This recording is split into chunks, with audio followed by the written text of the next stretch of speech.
one, freeze it, or block it. Let it work while it sits, up to 5%. Spend it, earn up to 3% back. Ask your money anything. The money system. Rebuild. Avior. We're over here at Mount Etna volcano, and it is actively erupting. It is August.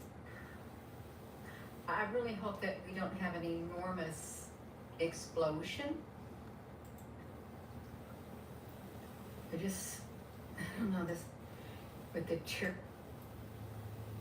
Normally it's my right side of my nose would tickle. Now it's my tongue. What's going on in the world in like various ways, like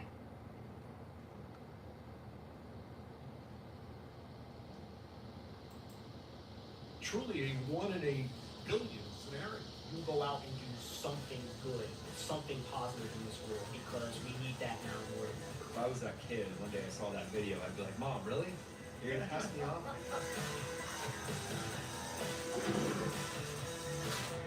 This is the Captain and Kennedy Air Show. I'm Captain Steve. And I'm Kennedy Steve. All right, we've got our guest with us today, and he's the third person at the table. This is Ryan Phoenix Afterburner. And here's what we're going to talk about today. They just discovered a DC-4 at the bottom of the ocean. This thing's been missing for 74 years, and they kind of stumbled across this. And did you see the news about this? I did see it. It's actually amazing how intact the airplane is for sitting at the bottom of the ocean. Yeah, I think it broke into two pieces, right? It was in two distinct pieces. Did you see this at all, Ryan? Just you guys were telling me we're going to talk about it. I saw it a little bit. I mean, just insane that it stayed as impacted as it was. I agree with Andy Steve. Yeah, it is. And so, for those who are listening, DC-4 is an old four-engine, piston-driven airplane. Looks like the end of the airline era before they started flying jets all around the world.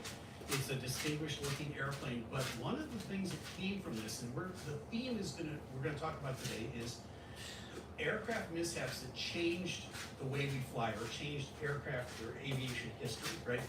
And this one is really high on the list because the aircraft briefing that we get. Every time you get on the airplane, you sit down, you got your earbuds in, flight attendants show you how to buckle the seatbelts and do all that kind of stuff, right? You know, and you don't pay any attention. All of that came from this accident. So back in 1952, it was April 11th, 1952, they were taken off out of Puerto Rico. They crashed not too long after takeoff. The airplane was lost. Everybody survived the initial crash. 52 people died in the water with the fuselage of the airplane. 17 people survived it. But when they did the post-mortem on the whole evolution, what they decided was basically kind of people were trying to get out the same door they came in. And so one of the things that's important on that safety briefing that they give you that you don't pay attention to, and I'm here to tell you I'm just as guilty as the next guy on that, right? So I'm not throwing stones at that glass house. But is that one of the things that they say is look around for the nearest exit. It may be behind you, and it may be. Human nature is go out the same door you came in, right? Absolutely. And I will tell you, if you are going to go to the exit behind you, get ready to push people, because everybody's going to walk to the front. Right. That's the door they came in. That's the door they think they should go out. I mean, you know, Ryan, you've seen these videos now recently. We've done a bunch of them on our channel with people coming off the airplane with their bags and all their stuff, even though they've been told, leave your bag behind. And at the time they're getting off the airplane, the flight attendants are screaming at them, don't grab your bag, don't grab your bag, you know, get off the airplane, right? Yeah, and it seems like that should be obvious, right? But I'm guilty of this too. And I've seen a lot of people get airplane brain, is what I call it, because, you know, being on a big metal tube, that's not a normal experience for a human. You know, we've evolved and adapted to do that. So I think you're right, Captain Steve. I think taking a second and just reminding yourself, okay, this is a different environment. The folks here, the flight attendants, the pilots, they know this environment. Let me just give them, 5-10 minutes of time to just remember that they have the skills if the worst should happen, which is the odds are so low, right, of the worst happening. But even with this crash that we're talking about, they survived the most dangerous part, which was the water landing, right? So I feel like in aviation, it's always the thing that you don't think of that's going to bite you, and this is kind of an exact example of that. Yeah. I will say, Ryan, it's funny you mentioned airplane brain. I think it actually starts before this. I think it's airport brain. Literally, when people drive into the airport, they kind of forget how to drive. They can't read signage anymore. It's such a strange environment for everybody to be in, that they're totally not used to, because you're used to being in complete control of everything. And in that environment, you're in control of very little, or next to nothing. Yeah, you kind of start the shuffle, right? And they shuffle you onto the airplane, and they board you by groups, and then you have to sit and mind your own business. And you're trying to, entertain yourself a little bit. You don't want to chat it up with the person next to you, so you stick your earbuds in. You kind of isolate yourself in a way, but in another sense, you need to be thinking about, I hate to say this, but worst case scenarios. You might have to get out of that airplane in a hurry. And I always tell people, dress for success. I see so many people get on and off an airplane and they're in flip-flops and shorts. And I'm like, that might be great for where you're gonna go when you get to the Copacabana and you're gonna do the all-inclusive thing, wonderful. But if you have to get off that airplane in a mishap, you want shoes on your feet that don't come off. You wanna wear full-length clothing in case there's a fire. You have to run through that fire. You don't think about that stuff. You don't wanna think about it. But the people that survive the most are the ones that think about that stuff ahead of time. I would tell you the best reason not to wear flip-flops on an airplane is how often the carpets get cleaned. Yes, and we've all seen people go into the bathrooms barefooted, which is that's again, the fluid on the floor, folks, is not water, right? Just here to tell you. And I've seen too, the announcement of take your high heels off if you're gonna go down the slide. So I always make sure that I do that. Yes. Women wearing high heels, just not a good idea in my opinion. Welcome But in. I have a kind of a side note on that question for you guys. So I think what happens with a lot of folks is they think, well, this is my laptop, that my phone's in my bag, or my wallet's in my bag.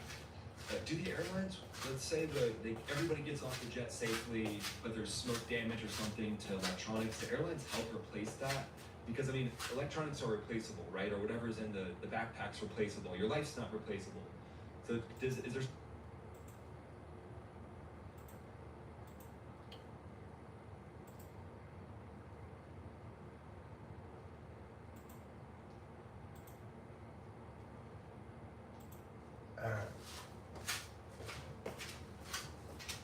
Hello?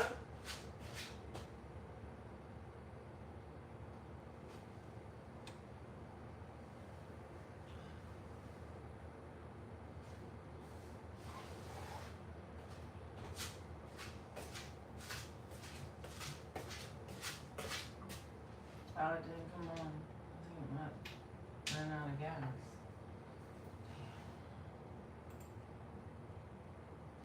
Hello? Hey, how's it going? Well, I passed the first part for dataannotation.com. Mm-hmm. And then I had another test. It's like data annotation for AIs. Interesting. Yeah. And I had the second test, and they said about 10 days before you get a response. Hello. To see if you can make $25 an hour, but it's not necessarily consistent work. Got it. It's dataannotation.com. .tech.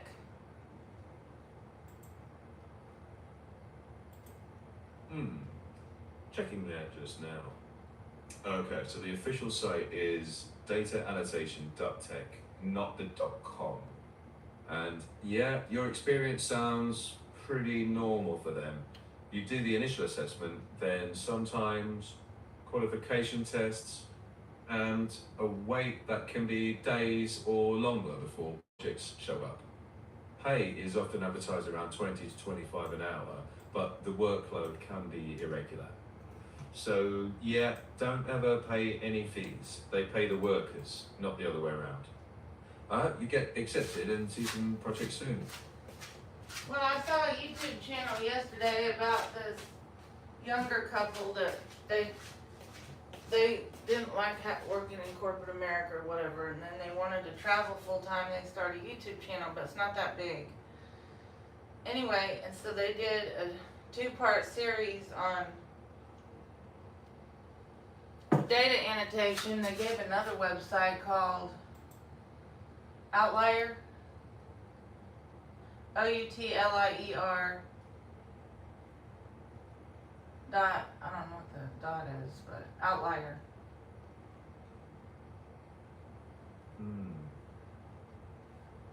Okay, yes, Outlier is a similar platform to data annotation, but it's run by Scale AI.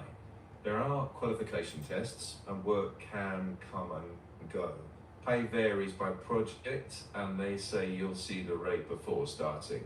And yeah, if you're waiting on data annotation, applying to another like Outlier doesn't hurt, just never pay any fees. Given your background, your English and attention to detail are exactly the kind of thing those platforms look for. Well, I'm also fluent in Spanish. Is that a bonus? Yeah. I guess. Sure. Yeah, Hablo of course, español. yeah. That's a big plus. Yeah, Spanish fluency can widen the types of tasks you qualify for. Well, maybe. I mean, I don't know. Well, if you're curious, you can try the application and see where it leads. Just keep it free. Well, why would and they flexible. charge money to give you tasks? Checking. If you mean like you pay to get tasks, I can't confirm that for Outlier. Their official process is you create an account, verify, and if accepted, do project qualifications. They pay contributors, not the other way around. So if that Are there, video said what is that? What otherwise, is Appen? APPEN. checking. That's an old AI training and data annotation company.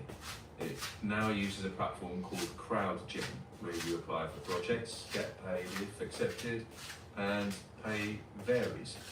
If you're fluent in English and Spanish, that can help there as well.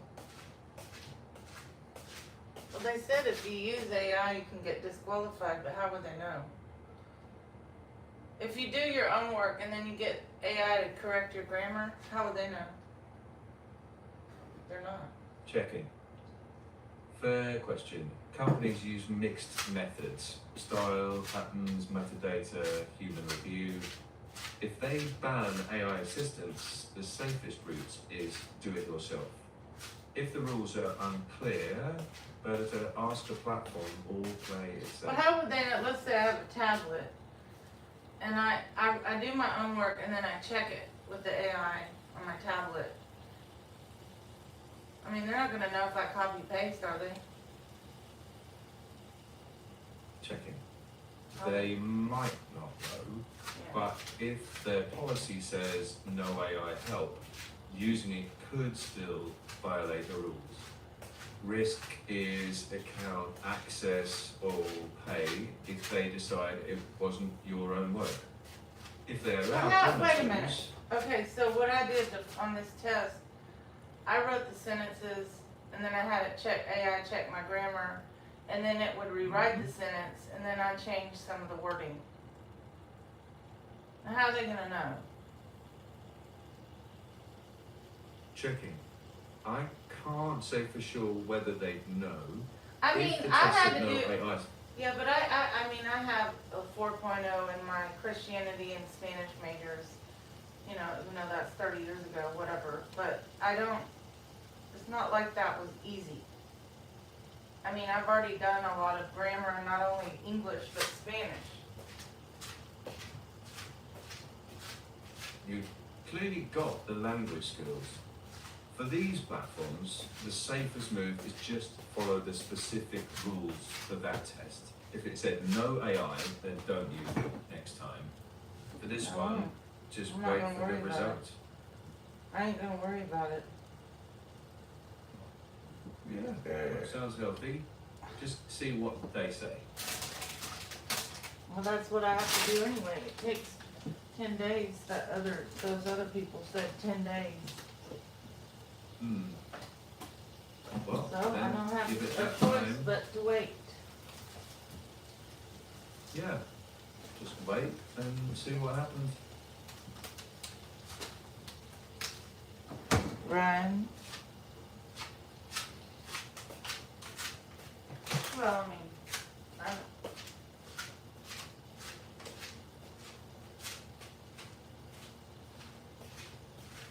I mean, I don't see that there's a problem. I do my own work, and I use AI to check it. Right?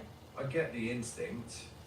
Well, Yeah. in other but words, if they if I say response A is better, and I miss something, and the AI says response B is better, which I probably wouldn't miss it unless it's a topic I don't know anything about.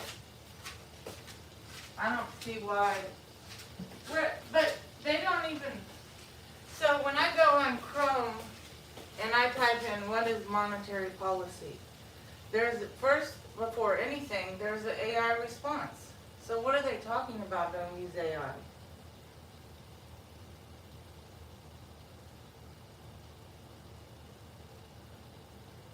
Don't copy and paste? I don't know what they're talking about. checking. So, some platforms ban AI help to measure your own judgments, Gambling. even if search shows AI summaries. Their concern is the evaluation reflects your thinking, not the AI's. If you were just looking up background, that's different. But if the test expected only your reasoning, AI rewriting could conflict with that. Since you've already submitted, Yeah, but not waiting necessarily. is really... No, because I was already correct on most of it. I just want to check my answers, and then my grammar corrected. And so when the AI rewrote the sentence, I rewrote it again using my wording. So I don't get the problem. Checking. I get why it seems reasonable to you. The nuance is that platforms define AI as systems. It's that their rules, not your reasoning. So if you pass, right, if you do similar platforms later, it's safest to follow each AI policy exactly, just to avoid any concern.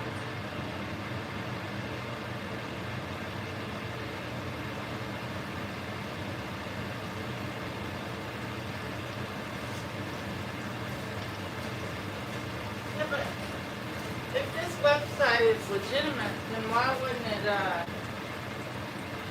allow bank transfers? Because my PayPal is with my Mexican bank. Ryan, honey.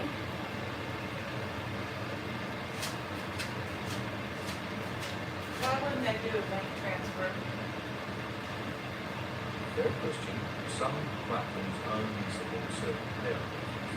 It's not necessarily a legitimacy thing. It can just be fees, regulations, or convenience.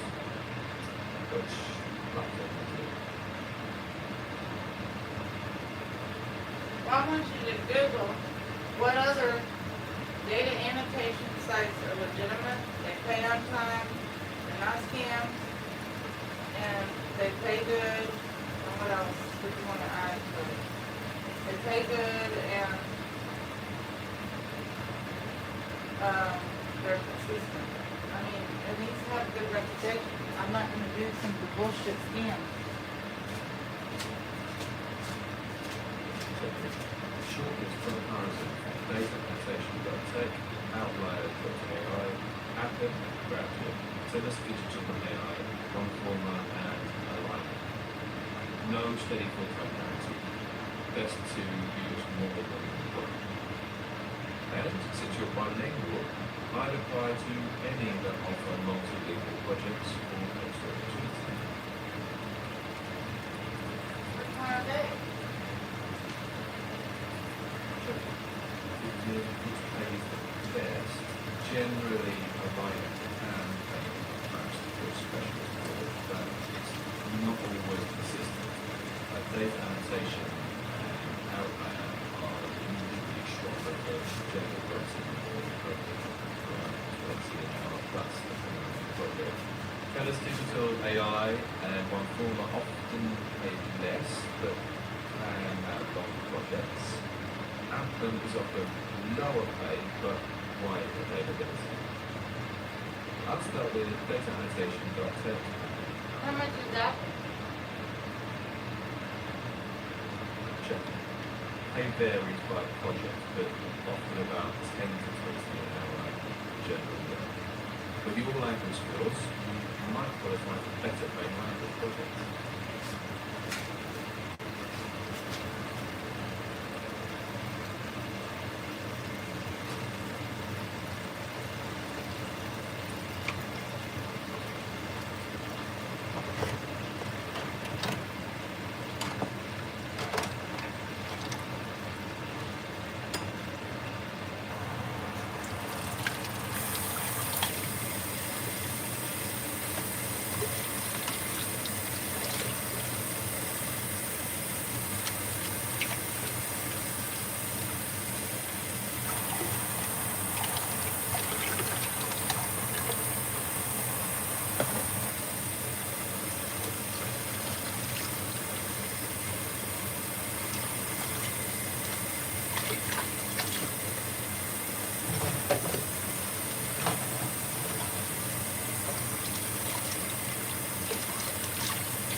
Alright, what's the top 5 rated data annotation sites?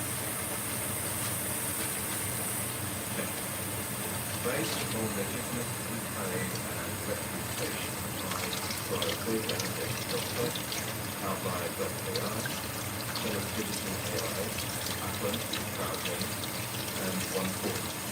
I applied to all 5, especially ones that are not that widens opportunity, especially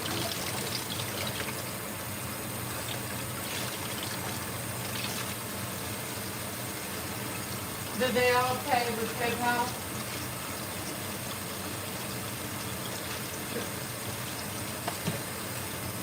many do, but not data annotation. Outlier, profile, or back transfer, or airline. Happens not one form of a PayPal or tell us often direct transfer. Your PayPal link to a electrical bank, you might need to update. I can't update. I got my American account, PayPal account was banned, even though I'm from America. Because they're idiots. Even though I told them I was sorry that I sent money from my Mexican to my American one. So if I try to add a bank, American bank, on my Mexican PayPal account, they may fucking, ban it again. Because they're very horrible what they did, but in other words, when I got back to America in January, I opened an American PayPal account for an American bank, and then when I sent money from my Mexican account to my American, it banned the whole thing. The American. And the Mexican one is open, so I don't think I can add an American bank to it.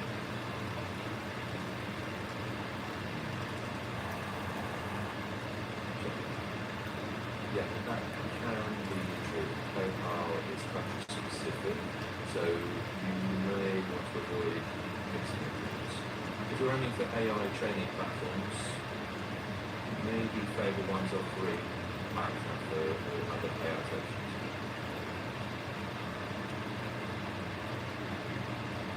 I can't. I've already applied for that data annotation. So all my payments to my Mexican account are received in pesos.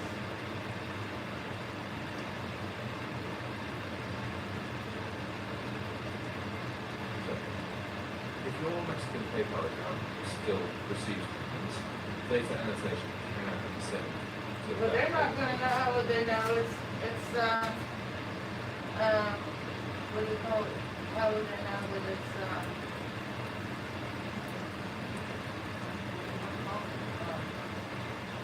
a Mexican account? They just know. Check it. They might or might not. Like can't see what the data annotation says. Payments to the extra payroll work, that should be fine. We Well, don't it need to works change anything now. effectively. If we get accepted, use the payout for payment now. If Well, actually, it worked. initially- I got $1 sent from some survey site to my, no, from a damn video game, bullshit, play to earn money game called Just Pay, something, Just Play.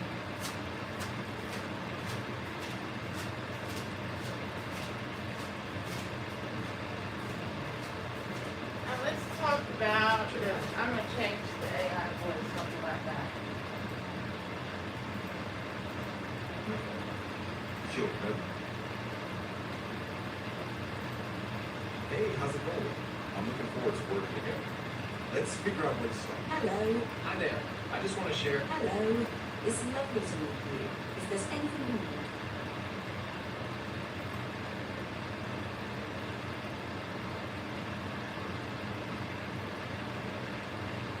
Hello? Good morning. Good, I passed the first test of data annotation. Got tech.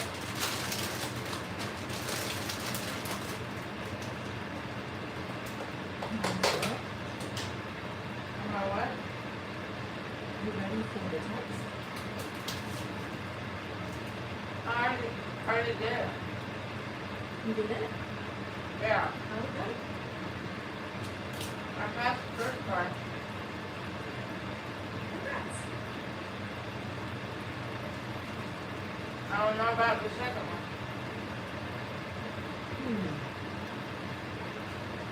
Yeah. Are you worried about it? I'm not worried about it. I'm trying to get the list of the 5 data annotation sites that pay, and they're legitimate. Let me check something. If you're looking for legit AI data application sites, start off with data annotation.tech, Terrace Digital AI, Real Ones, Outlier AI, and Airline. Each one has different application steps and availability can vary. Okay, tell us just digital, what's the next one? We hope yours. And then the one after that? Outlier AI. Okay, the one after that? Airline. How do you spell it?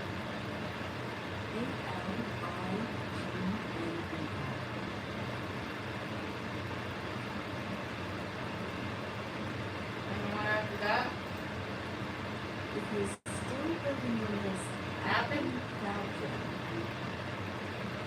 Yeah. And format are also options.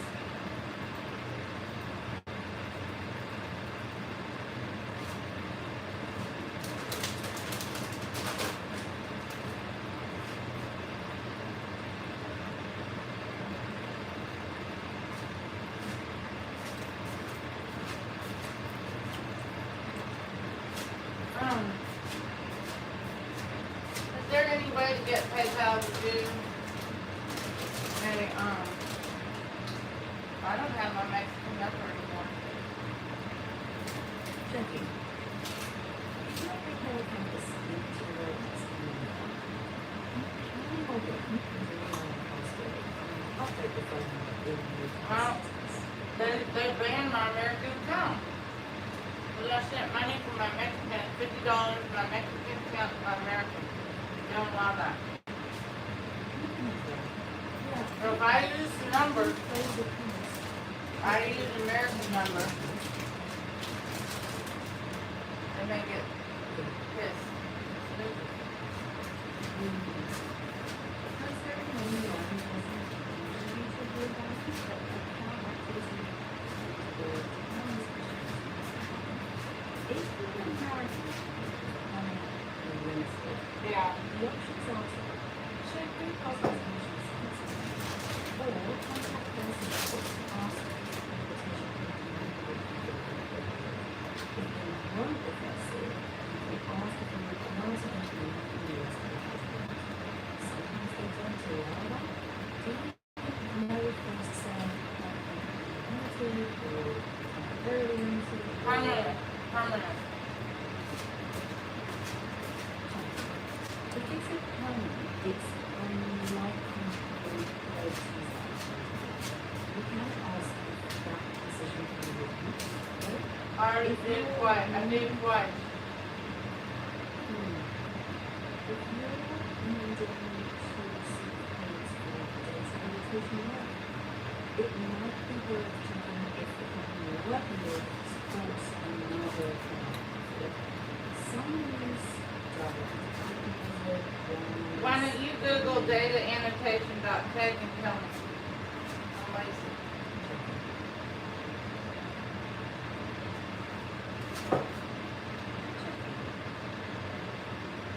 Sure.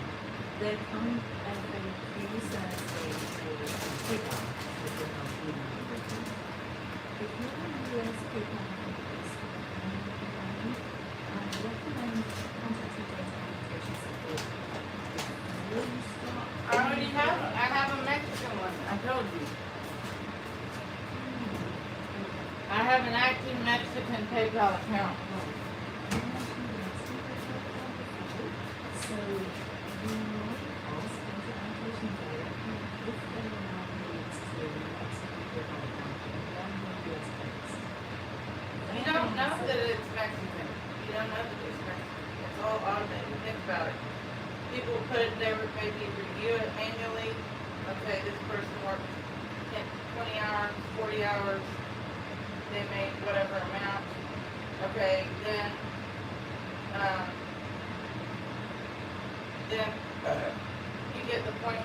Send it. They're not going to click on my PayPal link.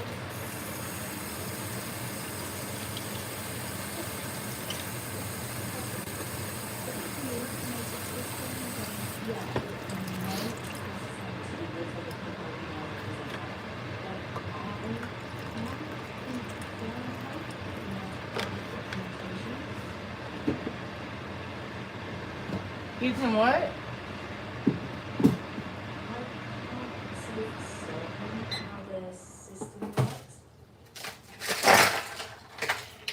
Well, I'm not really worried about it. I can't imagine there being. I don't think there would be a problem. I don't think that there would not be a problem. Because I'm an American citizen. It doesn't matter if I have a Mexican PayPal. I can't change it. They're not going to fucking know that if I have a fucking PayPal account. It's not. That's stupid.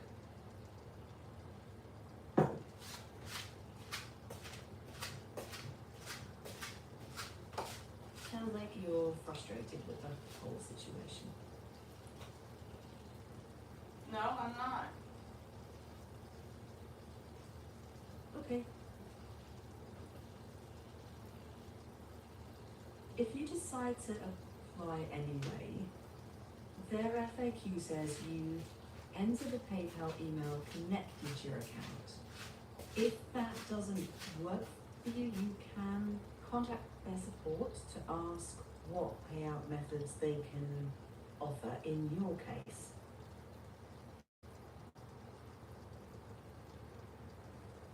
Well, it looks like you can. Is that site available in Mexico? Checking. Looks like data annotation does have work available in Mexico, but some workers report fewer projects than US contributors. But if you open your account in America and you're American, then they do verify your identity. So it says up next, we will review your results. If you pass, we will email you. I guess if I don't get an email, then I would hope that I did, because I have 2 college degrees.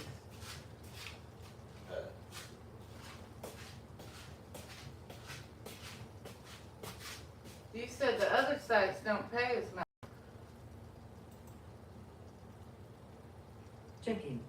Based on what you said, We'll review your results. If you pass, we'll email you.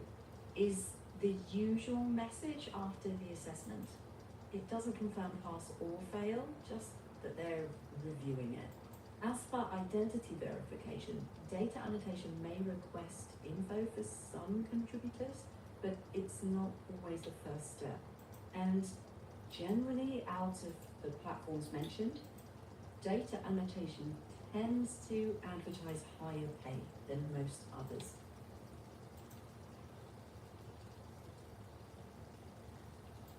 Most pay than what?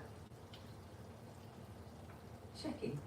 Most pay less than data annotation for similar AI training work. Now, how about these other companies? How long does it take to get verified? Days or weeks. TELUS Digital is often 1 to several weeks. Relocalize is commonly a few days, 2 or 3 weeks. Outlier varies. Some get accepted in days, others wait weeks. Elena can be very fast for some, but not predictably. Many people apply to a few of these at the same time, so you're not stuck waiting on just one.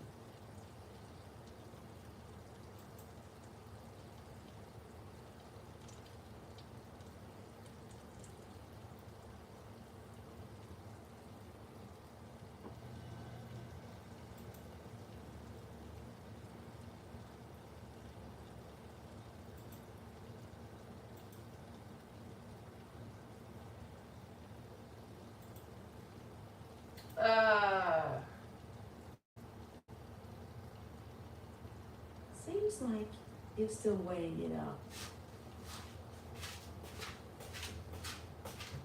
So you're saying, but how often do these websites pay? How often? Checking.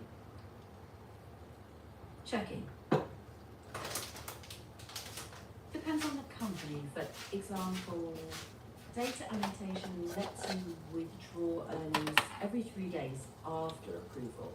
TELUS Digital often pays every 2 weeks for many US raters. Relocalize also commonly pays every 2 weeks. Outlier often pays weekly, and Atom varies by project, sometimes monthly.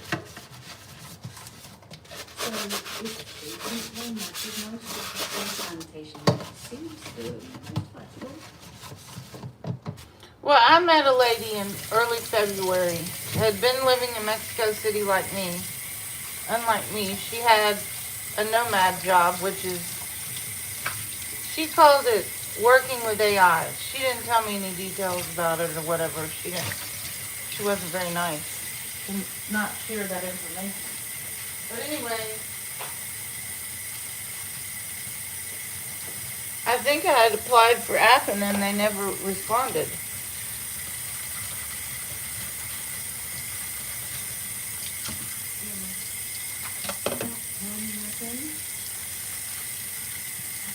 You could try them with a different role or check other platforms in parallel. It may take time, so I think you open one.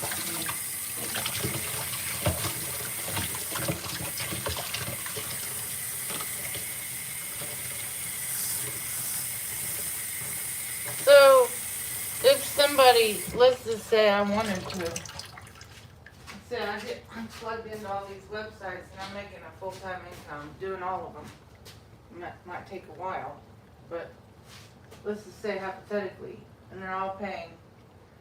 Am I then able to move back to Mexico City, be on a, what do you call it, server?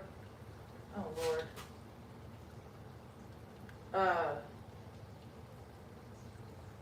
VPN.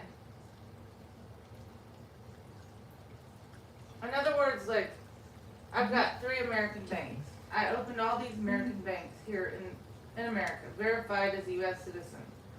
And now, if I went back to Mexico City, I could still log into the banks. I'm just out of the country. Checking. Generally, yes, you can usually access US bank accounts from abroad. The bigger question is whether each company allows work from Mexico. If they do, then getting paid into a US bank account is often Well, possible. there's some people in Mexico, the educated people, when they speak English, they don't really speak with the accent, and they speak perfect English. Because they started learning English when they were 2 with their nanny, you see.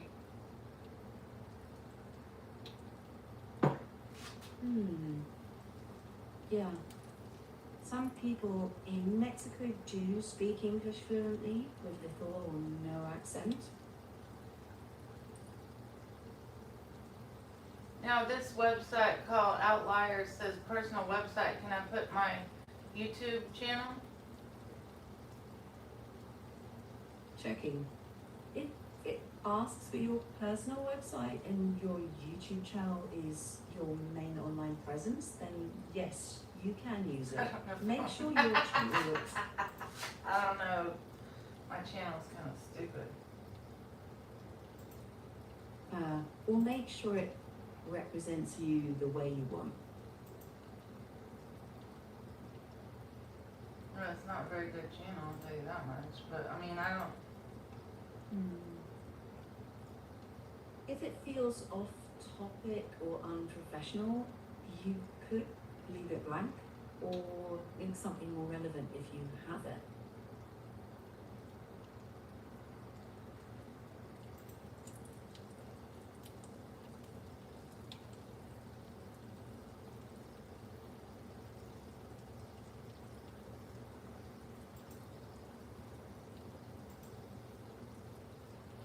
I'll put it in there, why not? Hopefully they like it. Good luck. I don't know. I mean, it can't hurt. I guess most people that do this are younger, right? I've seen a mix of ages doing it. It's more about meeting the company's criteria than age.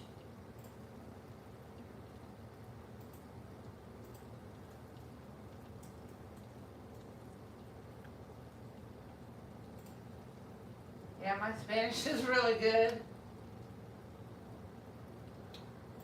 That could be useful for some multilingual projects.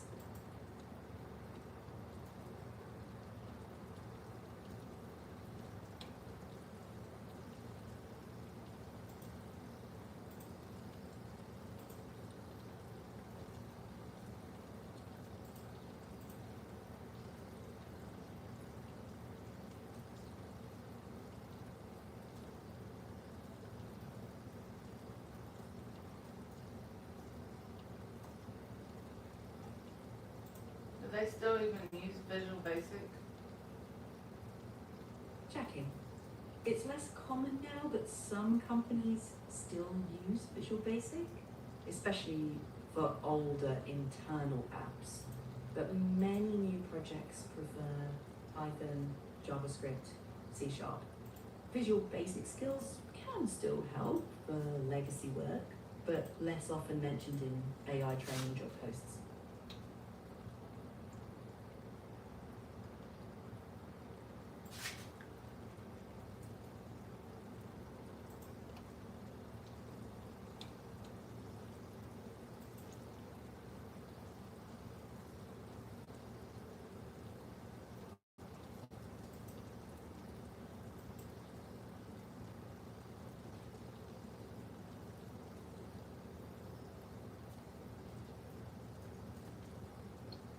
What is data science?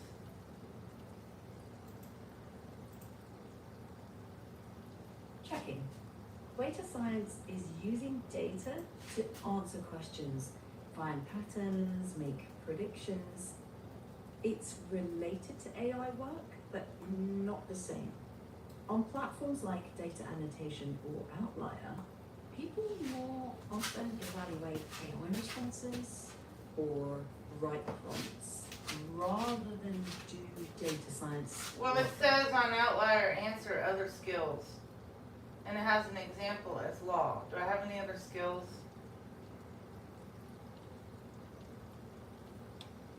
checking. Let's see what all it Based on says. what you- Art theory, cardiology, what else is in here?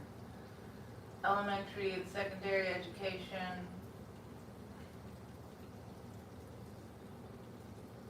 You could list Spanish if you're fluent, It's not in there. or It's an option. writing. It's not in there. Right. You can only list skills you genuinely have. Well, I don't If know, do you're I have any other comfortable. skills?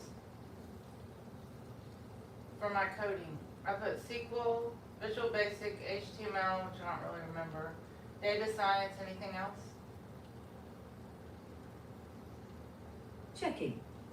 For the coding section, stick to things you know. I don't If remember you what I know, it's been don't- 25 years. The fuck?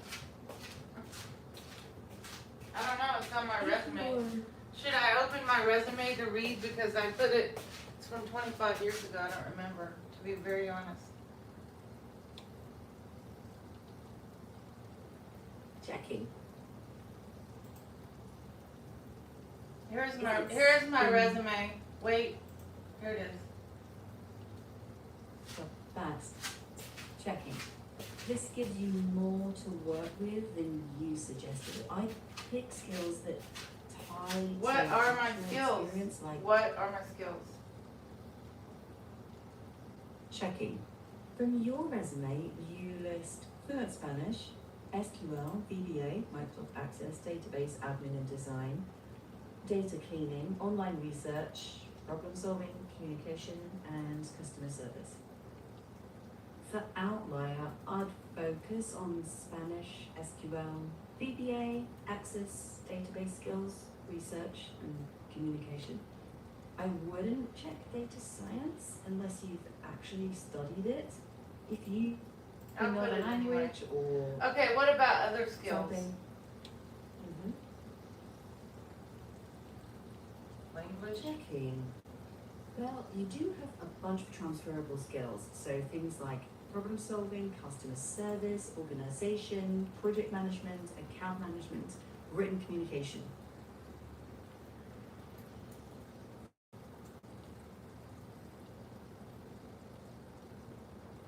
Wait, what was that? The other one that, Skills. what are they? Okay, problem solving, customer service, organization, project management, account management, written communication, Spanish, social media, content creation. That's just a few.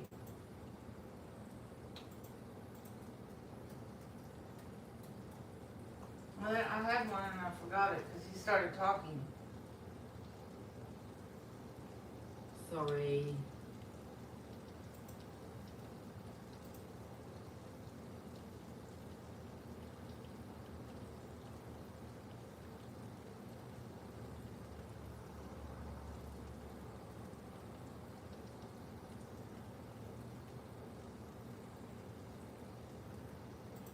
Alright, I put linguistics and,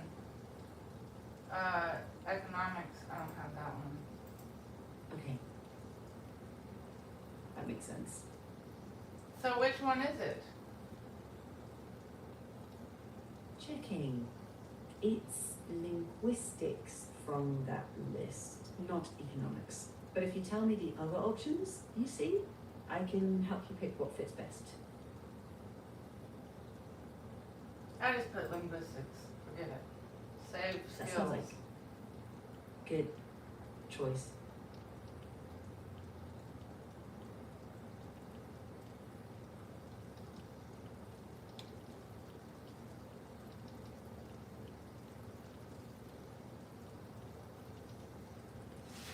Oh, they're gonna do that identity verified where you have to hold up your driver's license and be in the camera? I hate that. Yeah, I get that. It's uncomfortable having to show your ID on camera. I could care less about showing my ID on camera, I just don't like, it takes a lot of time and a lot of times it doesn't even work. Oh, yeah. I hear you. It's annoying when the tech doesn't just work the first time. But it's usually a one-time one-time thing. It's not something you have to keep doing, right? You don't have to do it every day.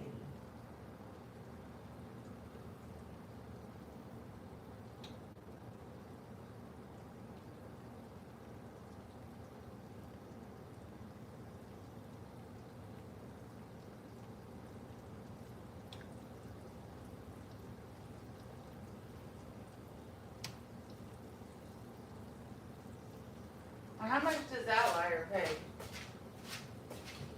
Checking.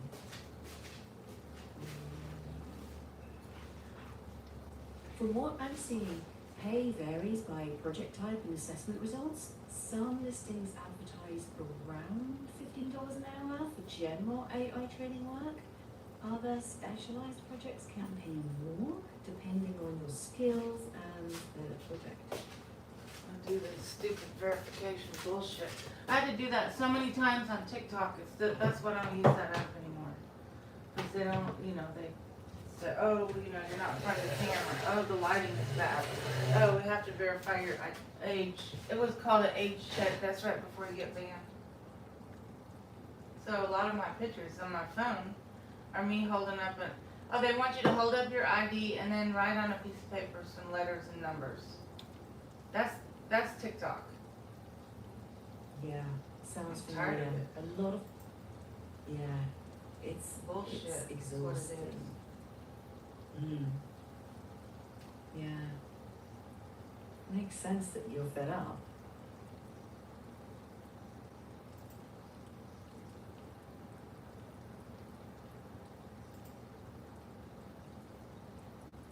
Continue on another device. Okay. Yeah, they want me to do it on my fucking cell phone, and I'm on my YouTube channel. So I have to pause it, I guess. That's not what I want to know. Forget about how it works. I could care less how that works. I really don't care. This data annotation thing, if I like AIs, will I like it? Or is it just a job? Checking. Based on what people say, if you enjoy careful reading, comparing answers, spotting mistakes, or research, you might. No, I don't love it, but I don't love it, but it's money. So if it's money, fuck it. Who cares? Alright. I mean, I can do it. I don't love that though. Okay. Congratulations, you're done. Okay, Continue. sure. Let me know if you want to talk about it later. Oh shit, they're gonna make me verify skills?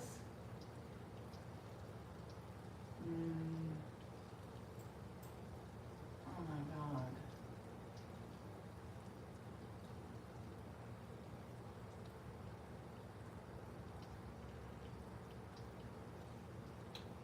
So when the verify skills unlocks your first project, oh my god, I didn't put English? Oh my god, you've gotta be kidding me.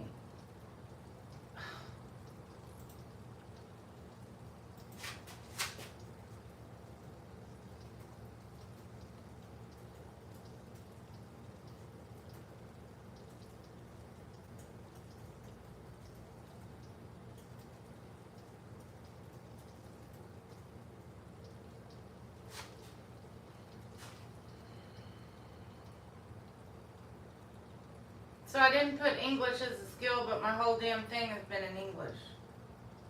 So it says there's no project matching your Spanish and other skills.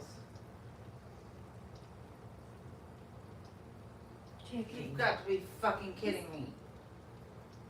If it says something like verify skills to unlock your first project, it usually just means you need to do their skill assessments. No, there is English none. us- It just said If unlock. your resume, There is no assessment to unlock. okay.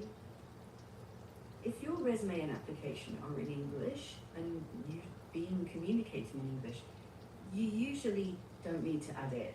Cancel. If it is, sure,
that's dumb. So I didn't add English because my resume's in English. And then they said, come back and said, we don't have any assessments with your skills. That's fucking dumb. Yeah, I hear you. That is super frustrating.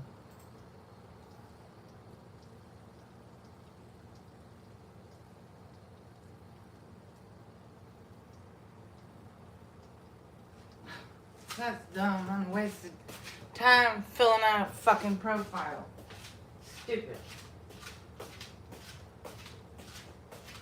Yeah, I get it. So it said to put in a support ticket and they'll get back to me, I guess, eventually. Yeah. But then they put Try SQL, and I haven't to done feel- SQL and HTML for 25 years. I don't remember all that shit. That's stupid. That's fucking dumb. Yeah. I hear you. It does feel like a lot sometimes. What is Amazon Web Services? Checking. It's a cloud computing platform where companies rent servers and tools from Amazon. I wouldn't claim it on your skills list unless you've actually used it. No, it looks like that you can put, it said, I typed it in Google. And, says Asistente Laboral de AI. IA. Can you work for them? Checking. You can work for Amazon in AI-related roles if you qualify, but AWS is not the same thing as general AI work. What is it? Checking. AWS stands for Amazon Web Services. It's Amazon's tech platform for businesses. So think servers, cloud storage, databases, AI tools. It's Well, I don't remember. I probably would remember something if I went to a refresher course. But as far as coding for Visual Basic for applications and database stuff, I mean, like, you know, if I went to a week refresher course, I might remember some things, but not a lot. I mean, I don't have my coding libraries and databases. I mean, that's 25 years ago. I don't remember. I mean, like I said, I don't want to say I wouldn't remember, but I mean, I would have to go to like maybe a month-long course to remember all of it. Because I did not study that in college. I just didn't do well sitting at a desk all day. Fair. If you don't enjoy desk work or coding anymore, it might... I don't not be remember. It's been worth it. too long. I just told you. Then maybe focus on roles that use your language and communication skills without heavy coding or long desk hours. I'm not trying to get a job where I have to go in a fucking office. I don't even have any fucking clothes. Or a car. I don't have any way to get to a regular job. I'm trying to do remote work. Yeah, that makes sense. So I put in a ticket. Okay. No more tickets. I put in a ticket for that fucking website. Yeah. What are the ones that pay the most after Outlier and data annotation? Checking. For your background, after data annotation and outlier, consider Merkle, often higher paying, Aligner, Talis Digital, and Relocalize for remote AI. What's the evaluation. first one? First, Merkle. This the word local? Checking. after Merkle is relocalize. That's Wait, what is the W-E-O-S. first one? Say it slowly. Sure. After data annotation and outlier, first is Merkle.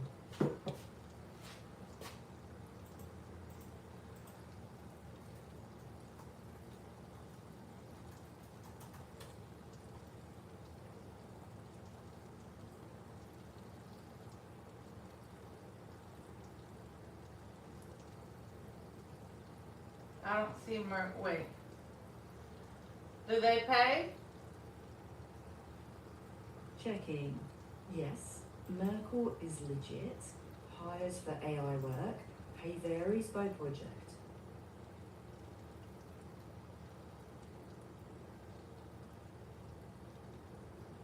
No, but I don't have any, I mean, other than the fact that I'm actually trilingual, but my Italian isn't good enough now.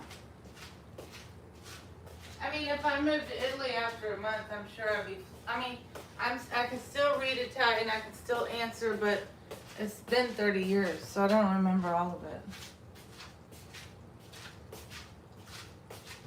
Makes sense.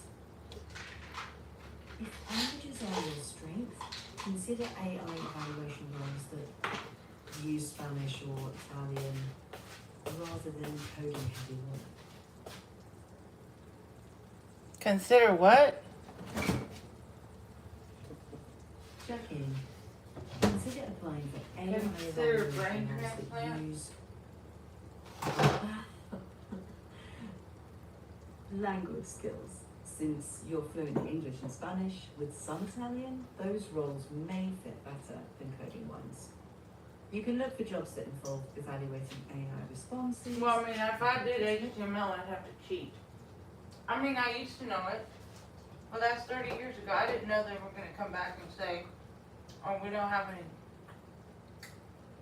Looking at the skills I put in, I didn't know they were gonna do that. I wouldn't have put it.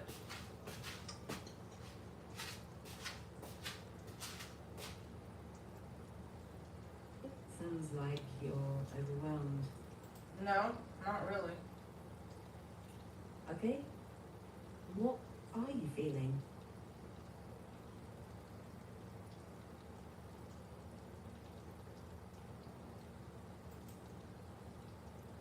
How come they didn't mention Mercor on YouTube? Checking. Yeah, a few reasons. Merkle is newer and YouTube doesn't show everything. Don't rely on one video. If remote AI work is your goal, apply to a few legit platforms, not just one.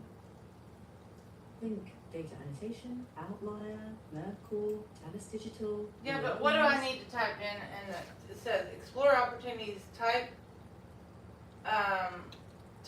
to search. What do I type in? Data. Checking. If you're on Merkle and it's asking you to search opportunities, try Spanish or AI trainer, AI evaluator, content reviewer. If you want to use your background, skip HTML or VBA. Focus on language and database strengths. Okay, so it says music and lyrics expert. Well, I mean, I am fluent in Spanish, but I don't really listen to Spanish music. I mean, I have to listen to it. I mean, I don't even care about music. Not really, unless I make money with it. What do I type in the search bar? Checking. If you want to find roles that fit you, skip music expert unless you know lyric stuff. Try typing Spanish first. If that doesn't show anything useful, try AI trainer or AI evaluator next.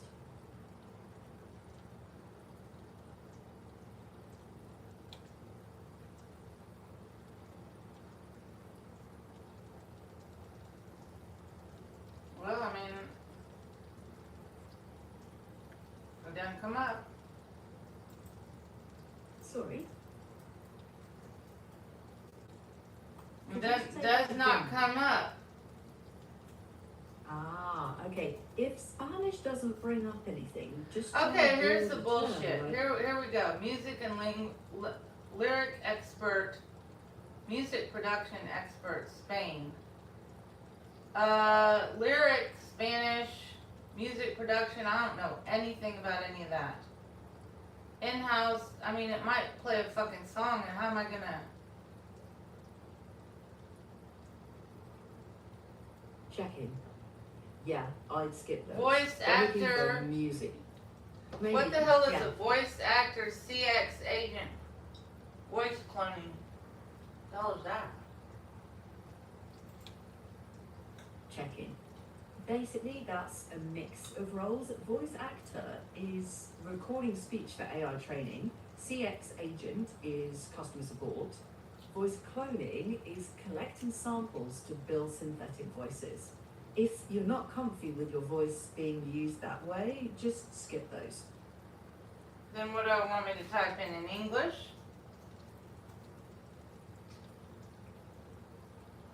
Checking. Type Spanish or AI trainer or generalist or content reviewer or writer or research. Honestly, try generalist first. That's usually the best fit. And if that still shows nothing, read me the first few job titles you see.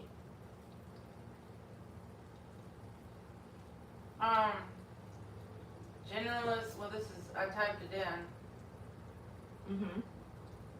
Generalist search expert. Image reasoning generalist, coming soon.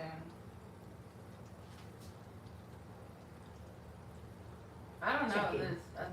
this doesn't make sense to me. Moonlight, Mm-hmm. Arabic generalist, Russian generalist, finance specialist. I mean, it's bullshit. Checking. Yeah, that sounds like language-specific roles. If those don't match your skills, I'd wait for generalist to open or try other platforms we talked about that fit English or Spanish. MacBook user, generalist, what the hell is a generalist MacBook user? I'm pretty good at it, but I don't know that I would, Checking. I don't see a specific MacBook generalist role, but well, there is one here. user.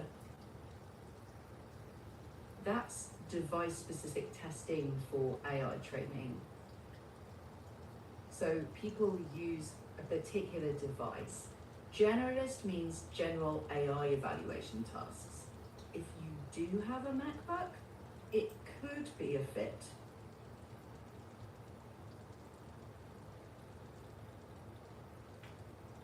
What is the domain expert interview? Oh my god, I wouldn't pass then. Well, there doesn't seem to be a general. I don't think I would pass. So, domain expert interviews are for specialized knowledge, like law or software engineering. If It that says match your- generalist MacBook user. That's a general AI training role that uses your device.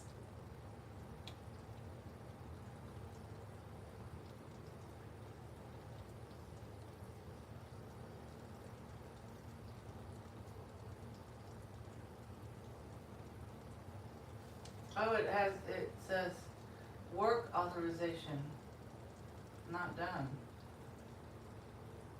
It said, here's what it says.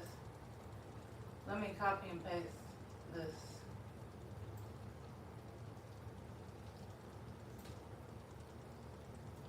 Looks like you're Checking. gonna check your references on here. I ain't got Yeah, one. I don't paste- have any. Go ahead and I'm worked for paste 25 years in a corporate. I don't mean I didn't work, but let me see. Here's what the bullshit they say. It says you need checking. Thanks for pasting that. That doesn't mention references. It sounds like an assessment-based application, not a corporate reference check. The big question is, you need a MacBook with an M series chip and be okay with research and writing task assessment. Yeah, that's fine. I mean, I have one. Okay, good. I think it's Then- I don't know. Great. 3 years old. It- I don't know. I don't know. I got it about 3 years ago. Or 3.5 years ago. I don't know. How am I supposed to know all this shit? Yeah, that's fair. You don't have to know everything. Just check your Mac model, make sure it's M series, skim the task examples, and if they look doable, give it a try. First step, confirm your Mac model.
But I don't even know. I mean, is this gonna be like a waste of time? Because I really. Let's see what it says. What does work authorization mean if you have a social security number? Checking. Work authorization means you're legally allowed to work as a contractor. If you're a US citizen, then yes, you are Oh, authorized. it says this is an AI interview. The interview explores your experience in the profession area you know best. It includes a brief conversation about the areas of expertise followed by a few focused questions. Understand your approach to topics. Oh my God. Well, that sounds more like a short screening chat about your background than a few questions to see how you think.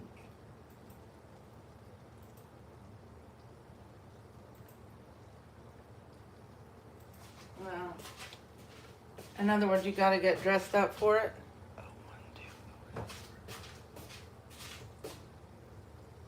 Checking. Not necessarily. Usually it's a casual video chat, not formal wear. I'd brush up on your own resume so you can answer background questions easily. They might ask things like, tell me about your database experience, or Well, you so how am I research supposed to and- remember that from 25, 30 years ago? You don't need to recall everything. Just speak to what you know now, like your language skills or research abilities.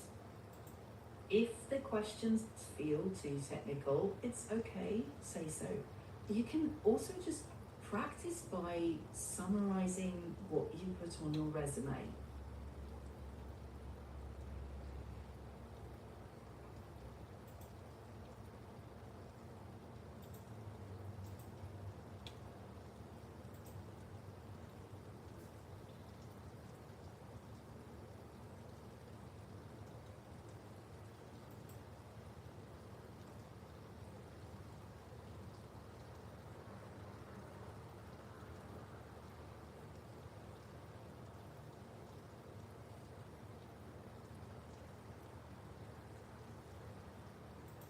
It says we're allowed to be working while I'm doing the services. Well, can't you, if I'm gonna be working in Mexico City, if I decide to move back there, then what? then I'm gonna email their support.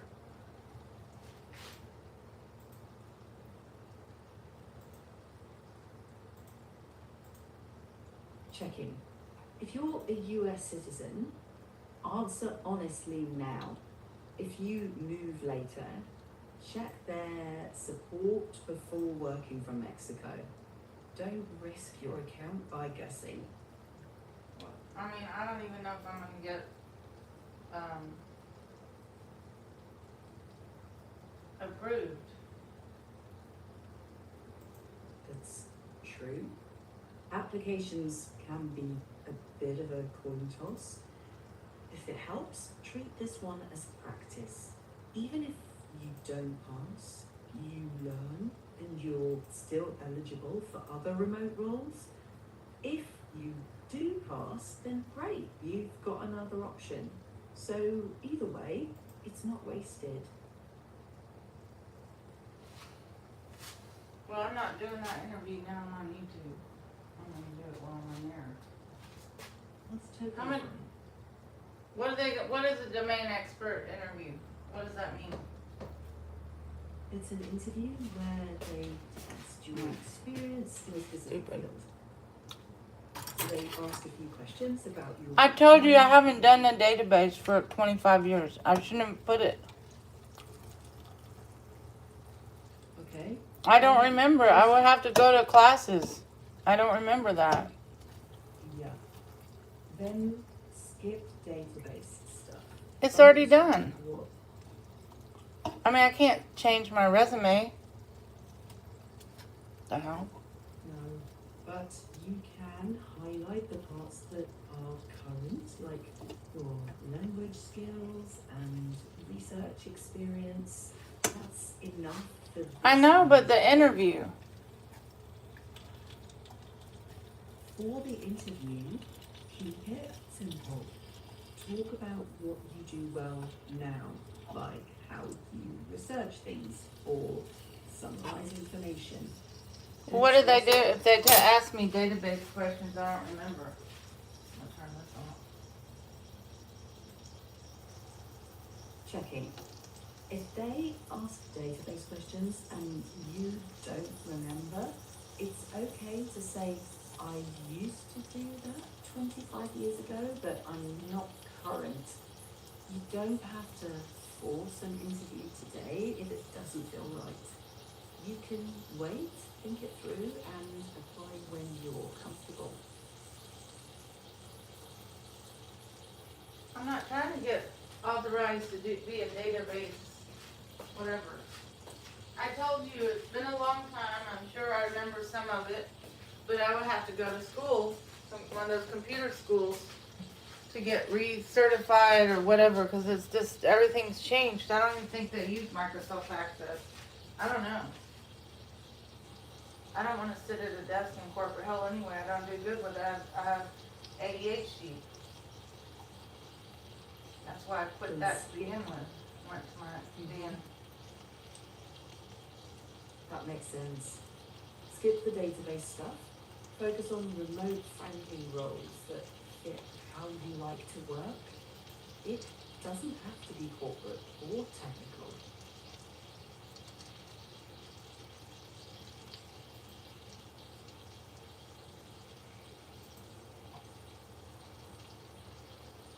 Does TELUS US digital pay money or not? Is it a scam? I don't want you to be telling me a Checking. website that's a scam. Checking.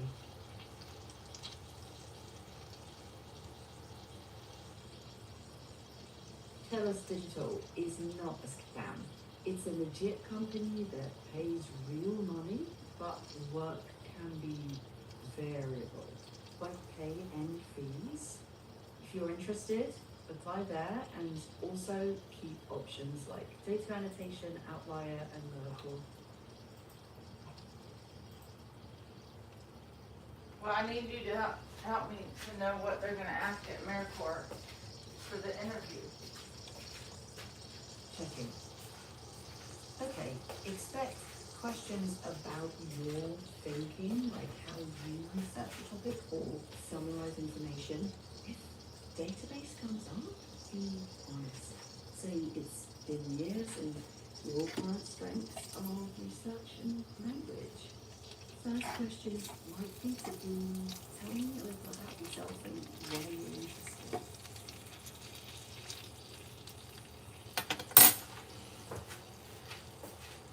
Yeah, well.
Yeah. If it helps, we can do a short practice together. Like, I'll ask the first few questions and you can just try answering. No pressure. No, because I'm live streaming. Ah, okay. No worries. Pause this for now and pick it up when you're done streaming.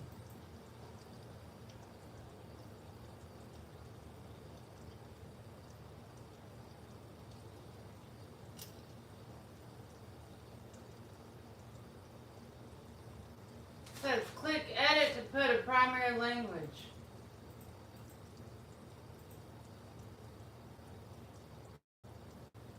Checking. Yeah, that sounds like choose your main working language. Set English as primary. Add Spanish if there's an additional languages field. Skip Italian for now.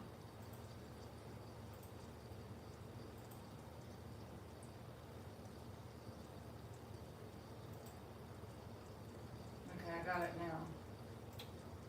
Good luck.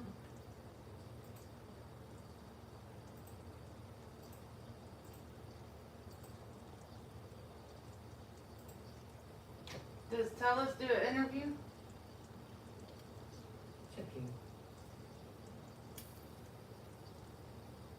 Yes, TELUS Digital does interviews. Role dependent. Many That's airline nice. roles need assessments. Sometimes interviews. Tell me the exact job title and I'll explain that role's process.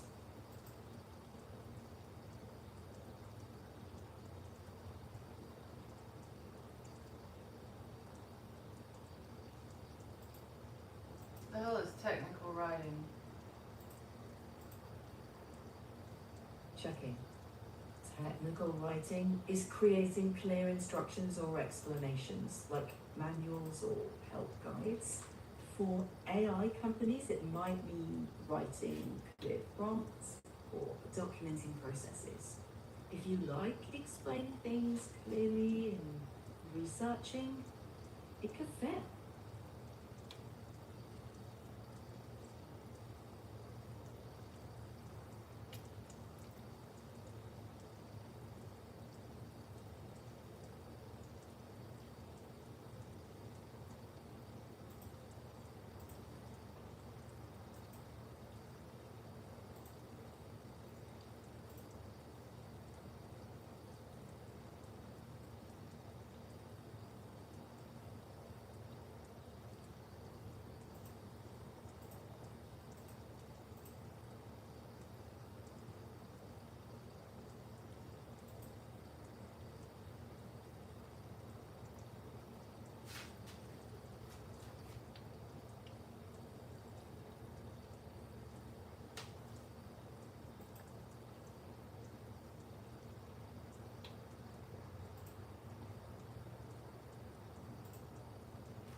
I hope they don't sell my phone number. Two-factor authentication is available. Tell me which site you're signing up for, and I can check the. No, you're not. application.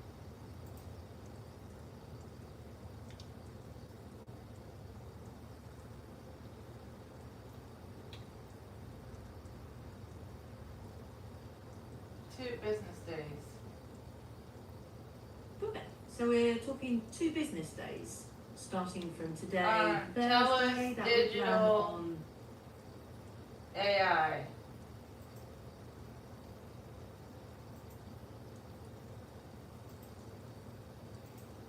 If the page says you'll hear back within 2 business days, then if you submitted today, you typically hear by Monday. If you mean a different AI company, tell me which one and I'll explain that timeline. No. Okay?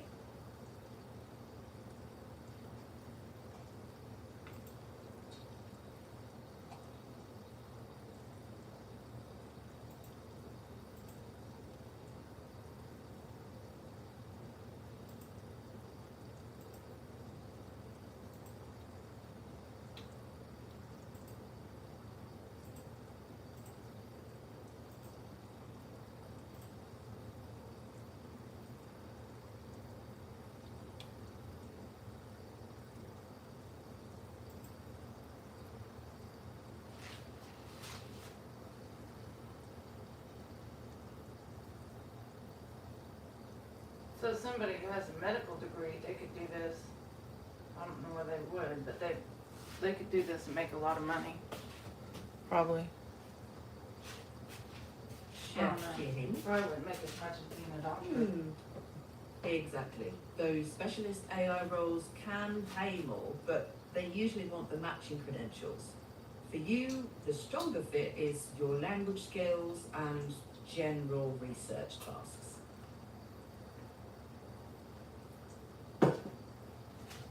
Well, obviously I'm not gonna put I'm a doctor then if I'm not a damn doctor. Am I? No, just list what you No, I'm not actually doing do, that, like am I? English, Spanish, research and writing. That's enough to get started.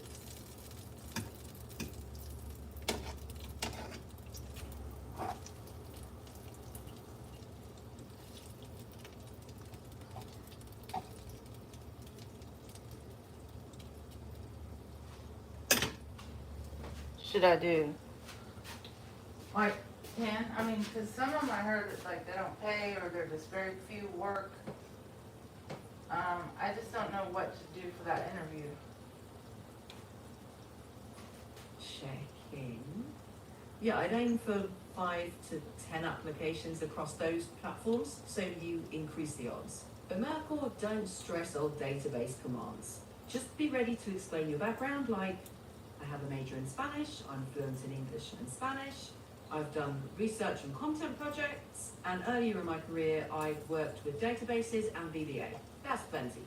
Focus on what you're good at now.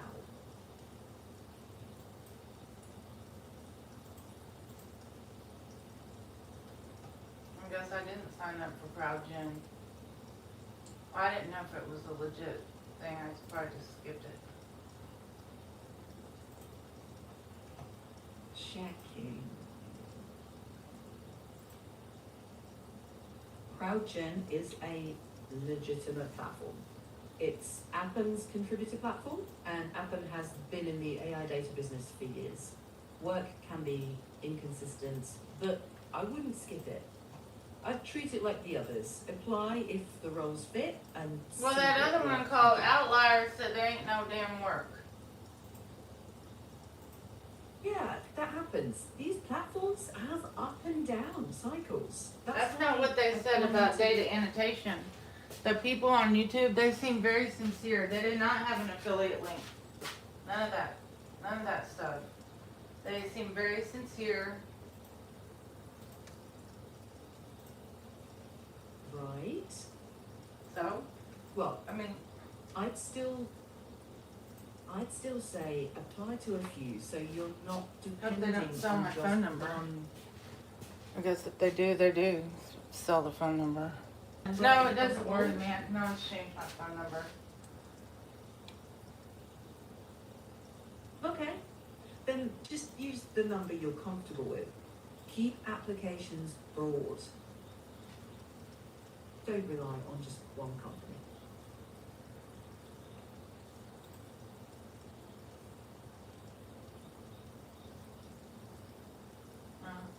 That outlier, I didn't put English. Who the hell thinks to put English as a skill?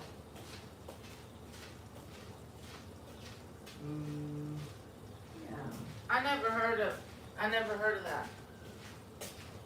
Putting English, I mean, at my resume's English.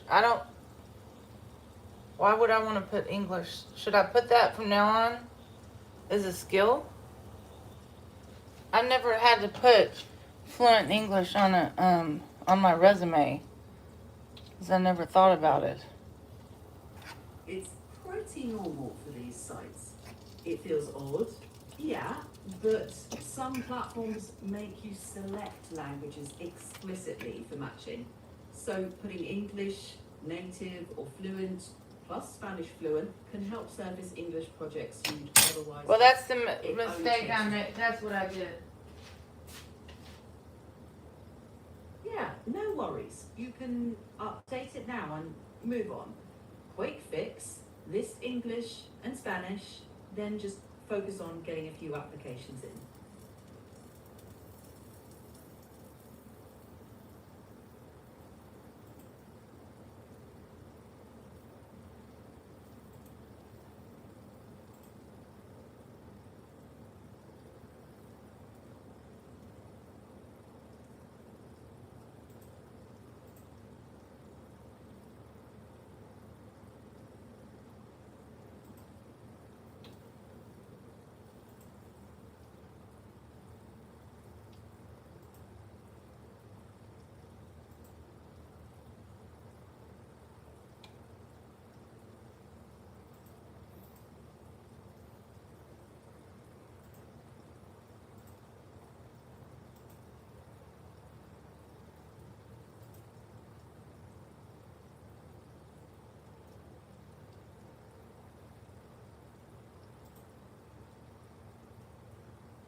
It says AI data experience.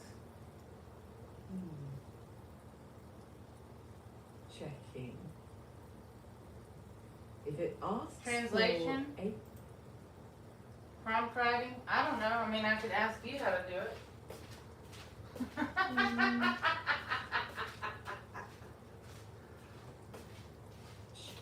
checking. If it's asking about AI data experience confusing, just read it to me. I'll talk you through it.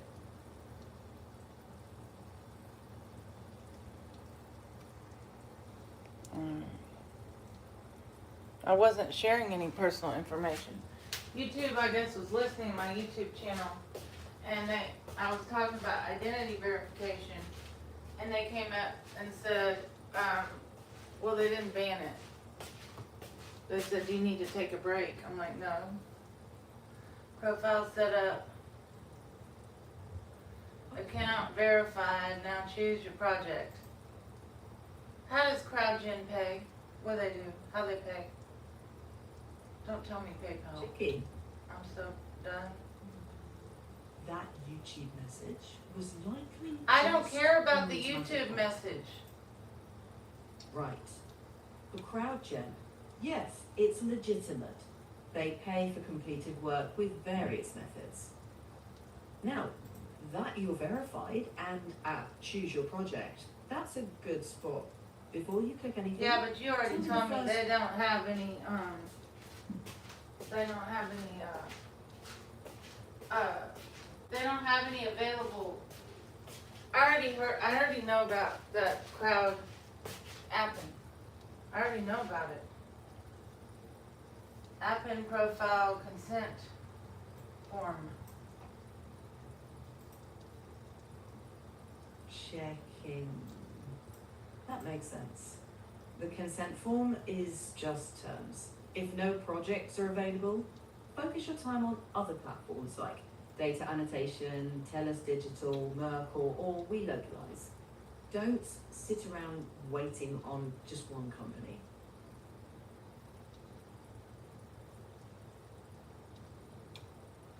To protect, they want me to use the Google Authentic. Check in.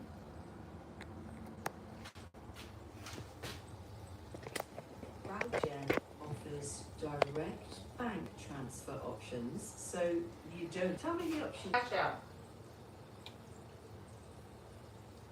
Checking.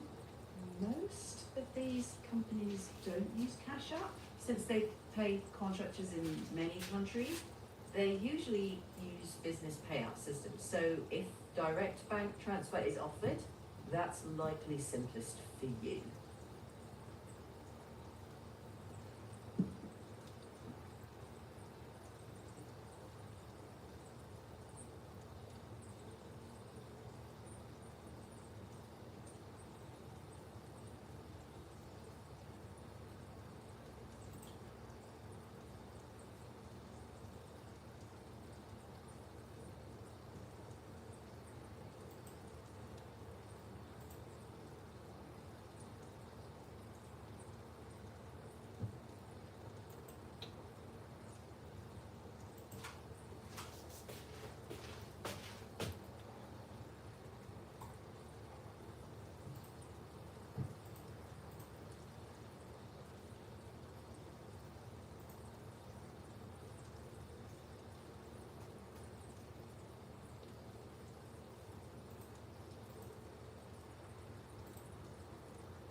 Okay, CrowdGen has cash out. Checking. For CrowdGen, I'm still seeing bank transfer and not Cash App. Well, I Your see cash account- out. Okay. If Cash App shows as an option in your account, you can use it. Go with whatever you're most comfortable receiving payments through.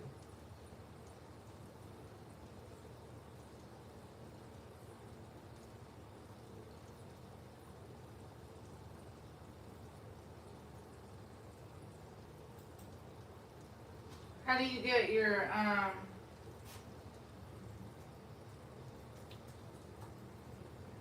Cash App account number? How do you get that?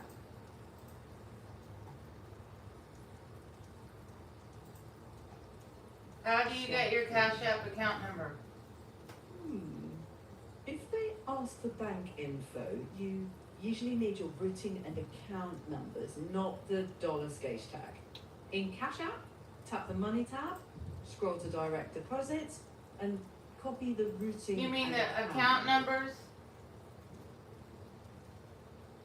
Yes. The routing don't number and see- account number under money? Yes, that's right. But if you don't see them, your Cash App account may not have direct deposit enabled yet. Can you tell me exactly what CrowdGen is asking for? No.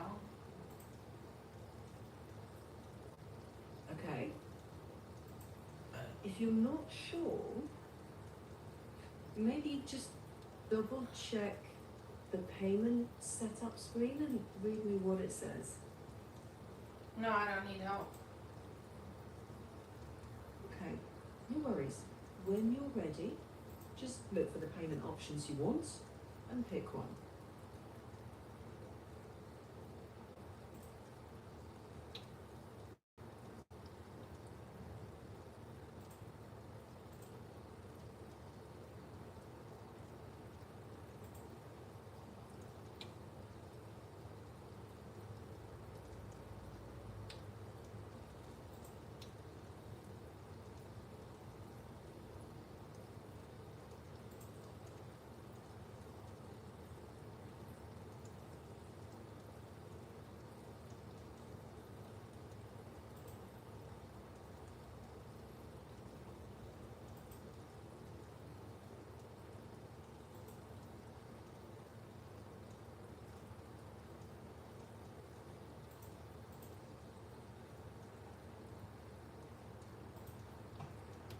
often does this one pay?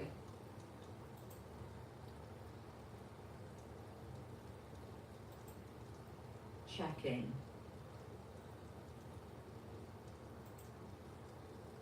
Looks like CrowdGen pays monthly, work 1 month, get paid around the 14th of the next month. Compared to that, data annotation lets you withdraw much more frequently. Every 3 days? Mercor is often, yeah, monthly is slower than some others. If faster pay matters to you, keep your CrowdGen account open, but also apply elsewhere.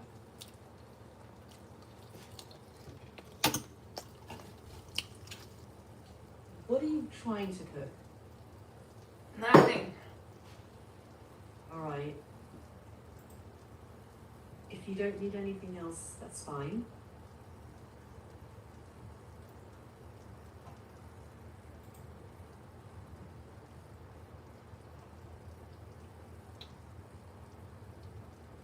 Says these projects might be a good match. So while I'm waiting on the other ones to approve me, because that data annotation takes 10 days, outlier, they didn't give me any English.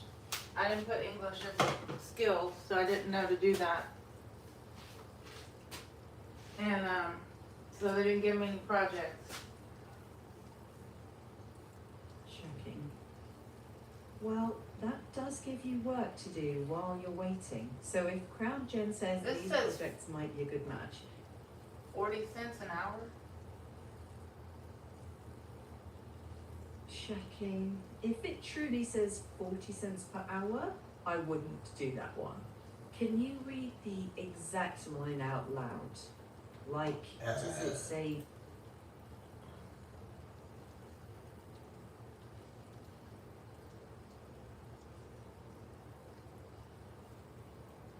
$40 an hour, 40 cents per task, or something else? No, it says,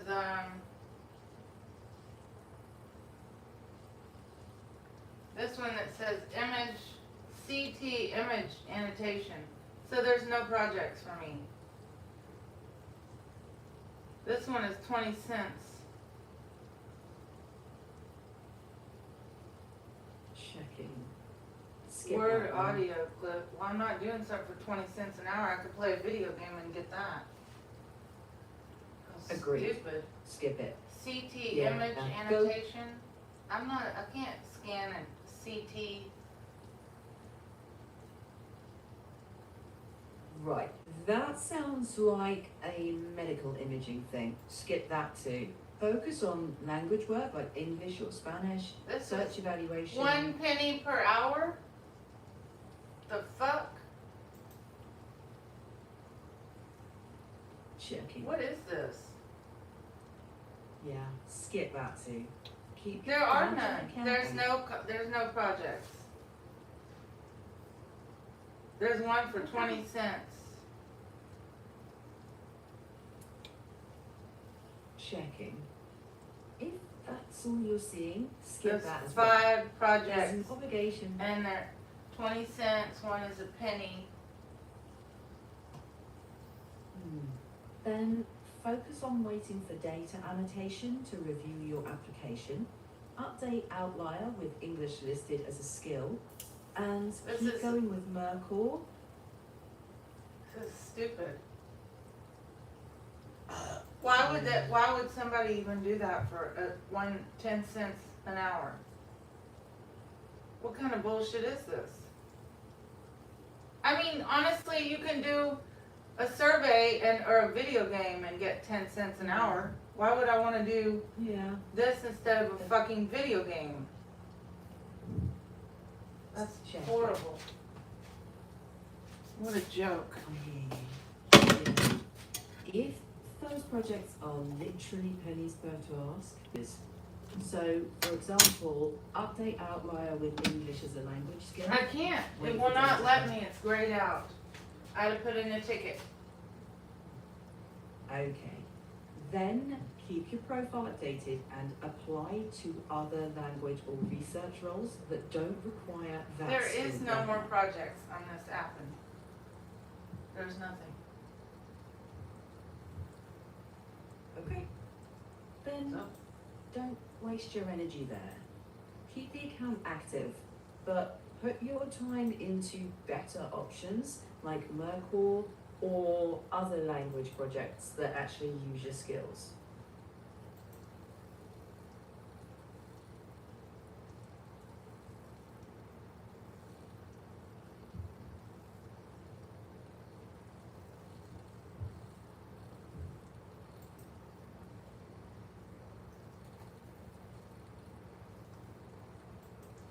I think I'm gonna have to listen to YouTube because you're not being helpful.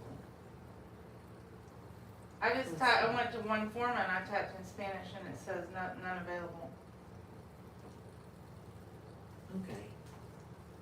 Then we wait. In the meantime, focus on platforms that are reviewing you and skip the penny tasks. If you I'm not want doing a to know fucking the penny. exact That is absolutely the gayest thing. Why would somebody take the time, go through the time, put in their resume and their real phone number, which they probably sell, and then now they sit and there's 10-cent task and a penny task. Now that's dumb. Fucking waste of time. No. You can't live on a penny or 10 cents an hour. I'm sorry. You might as well play video games and get frustrated to maybe get 50 cents a day. That's gay. Absolutely stupid. Waste of time. Yeah. I'm not gonna If do your it. account's ready, If it's not something like $20 an hour, then I can't even support myself. I can't support myself. I'm not doing a 10-cent project unless I just want to see what it looks like. that's fair. Then don't. Wait for the better platforms to come through. They're more likely to match your skills and get you closer to that 20 an hour target.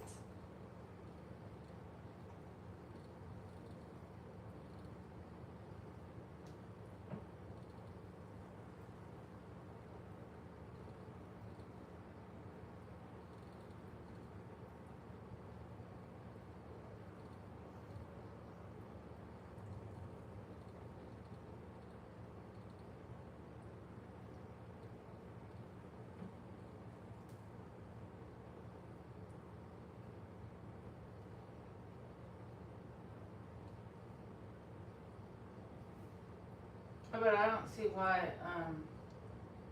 I guess if a doctor lost their medical license and they need to make money, they could probably make money with this, because the only ones that seem to pay a lot is somebody that has a master's level or higher skill set, like an accountant, lawyer.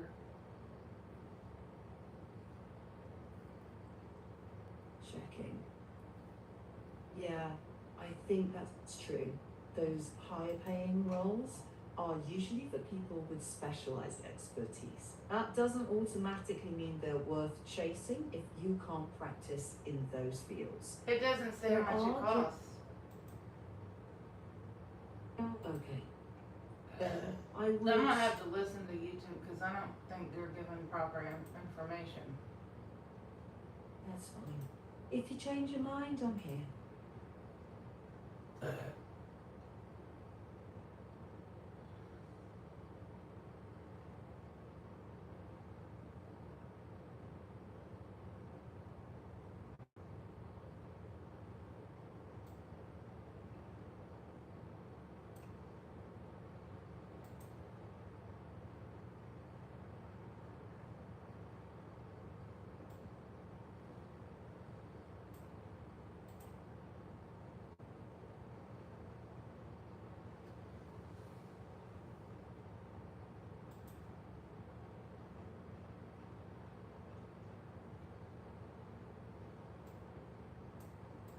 Why aren't you able to search which ones pay more? So I don't have to wait. I mean, why did I even waste my time?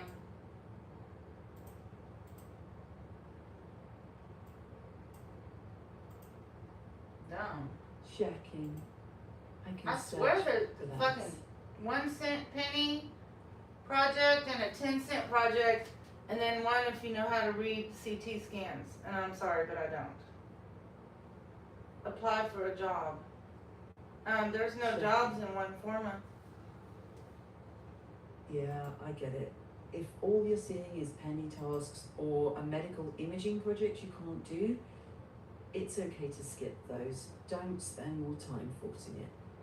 Focus on the applications with better odds. Data annotation, Mercor, Telus Digital, and fixing your outlier profile when you can. You didn't do anything wrong. Alright, this one don't have no.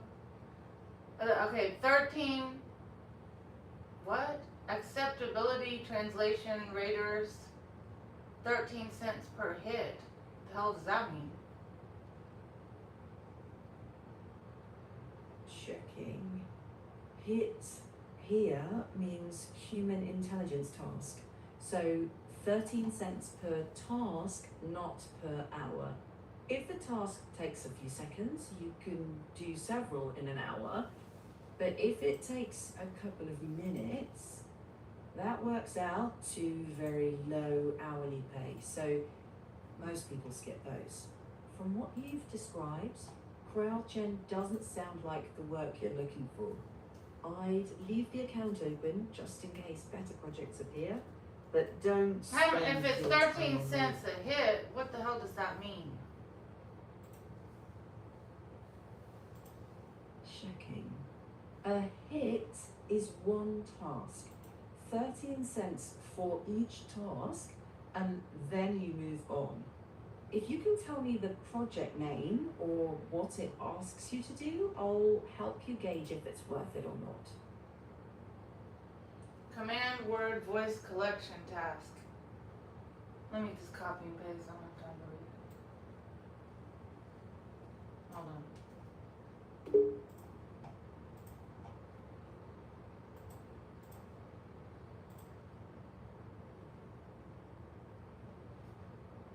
Hey, how's it going? Hello. Hi there. Hi there. Hey, I'm ready to hit. Hi, glad to meet you. I think we're going to do great work.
Hello?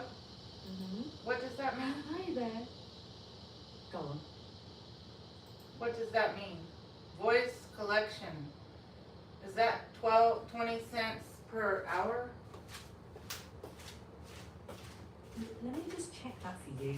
So, voice collection doesn't mean you're paid by the hour. It just describes the work, not the pay rate. So, based on what you showed about the project, it looks like they pay after your recordings are reviewed and accepted, and then that can take 2 to 4 months. But I don't see anything How long? about hourly wage. So, where do you see 12 cents or 20 cents per hour? It says it right here, 20 cents a unit. 1 hour a week. The hell, I'm on the app and Let me have a look. Okay, yeah, that's clearer. If the app says 20 cents a unit, then that usually means you get 20 cents for each completed recording unit, not per hour. And the 1 hour a week is probably how long the task typically takes or how much they okay, now assign, this one gives not you, the amount. this gives you $1 a unit. Okay, hang on, a different one. So this one is different from the voice collection task. This one looks like you listen to text-to-speech audio clips and rate their quality rather than record your own voice. But this description doesn't say the pay, so I'm not sure if it's the same 20 cents per unit thing. No, it says And $1 this a one's unit. back. What, you don't get paid for 2 to 4 months? Oh, it says you have to be in, Scotland, never mind. No problem. We should have a check, hold on. This one pays a penny. This is a joke. Why would somebody even apply for anything on this site anyway? Let me check that for you. Okay. Yeah, that sounds frustrating. A penny per unit is not worth your time. There are some better paying remote AI training tasks out there. I'd focus on platforms that state a clear hourly rate or a decent project rate instead.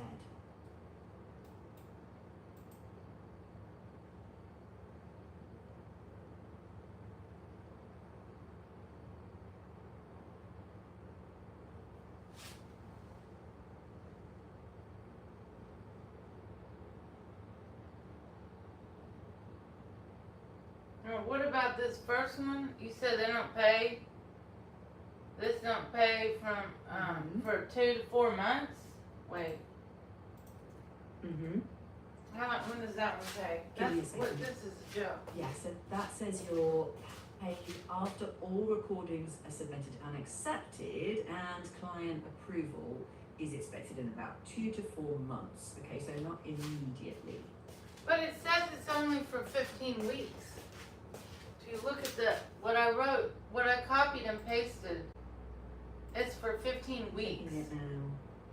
57 days. So I did look up. The 15 weeks is the project window. The pay is still estimated 2 to 4 months after submission and acceptance, not right after the 15 weeks end.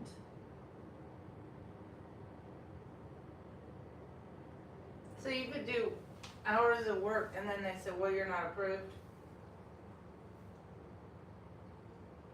Let me check that. Yeah, it does sound like that's a possibility. Seems kind of They scary say to me. Payment won't be given if you don't meet a minimum number of qualified recordings. So there is exactly how many. I tell you. I said that's all it tells you.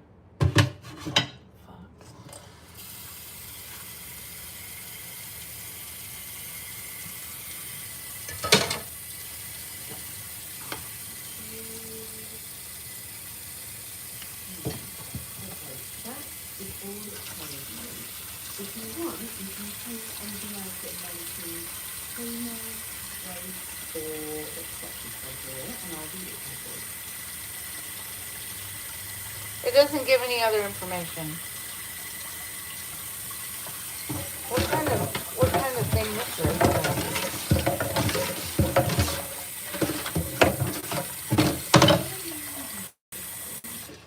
Well, it's like a crowdsourced AI data collection project, but without details about pay or quality standards, it's really hard to judge its value. For me to feel comfortable with it, I need to know the total payout, what counts as a qualified recording, and They don't give that information. They don't do that.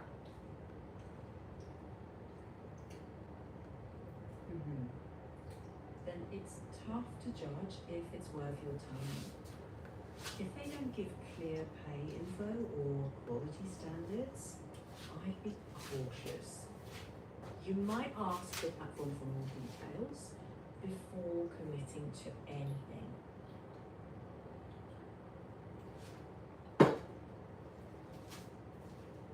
I'm gonna have to take a break. I've been doing all this application bullshit for hours. Yeah, that's totally reasonable. Take a break. It's I am. okay to stop.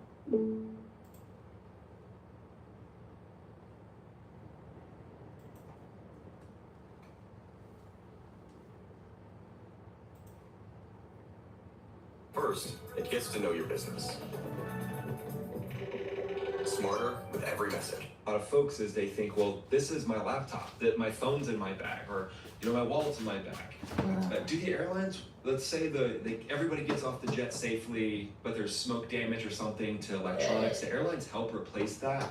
Because electronics are replaceable, right? Or whatever's in the backpack's replaceable. Your life's not replaceable. But is there something to ease people's minds that if they leave the bags on there, everything's gonna be okay? I think it's just human nature to grab your stuff. And especially if as they're evacuating the airplane, you're standing in the aisle and it's not moving right away. I think people are thinking, well, what's the crime in taking a split second to reach up and grab my thing and go with it? But if everybody on the airplane does that, it slows the whole process down. And then you've got something that you're carrying that the one video I showed, this lady was walking, she had an infant in her hands, a little baby. And the flight attendants were saying, jump out, don't grab anything, don't take anything. And they hand the baby to the flight attendant, an infant in their hands. And they've got to jump out with the infant. So it's crazy, the moment, and people will do some weird stuff at those times. I mean, if you think about it, if there's 60 people in front of you trying to get off an airplane and they all waste 5 seconds, yes, it's taking you 5 minutes longer to get off the plane. And you probably don't have fun. That's right. It's not worth your life. Yeah. That's well said, right? It's not worth your life. Well, if that the internet, things on the internet live forever, right? So if I was a kid and one day I saw that video, I'd be like, Mom, really? You're gonna pass me off? A lot of. Yeah, we'll have that count on for kids after we get old enough. 20 cents. And I want to do. I want to do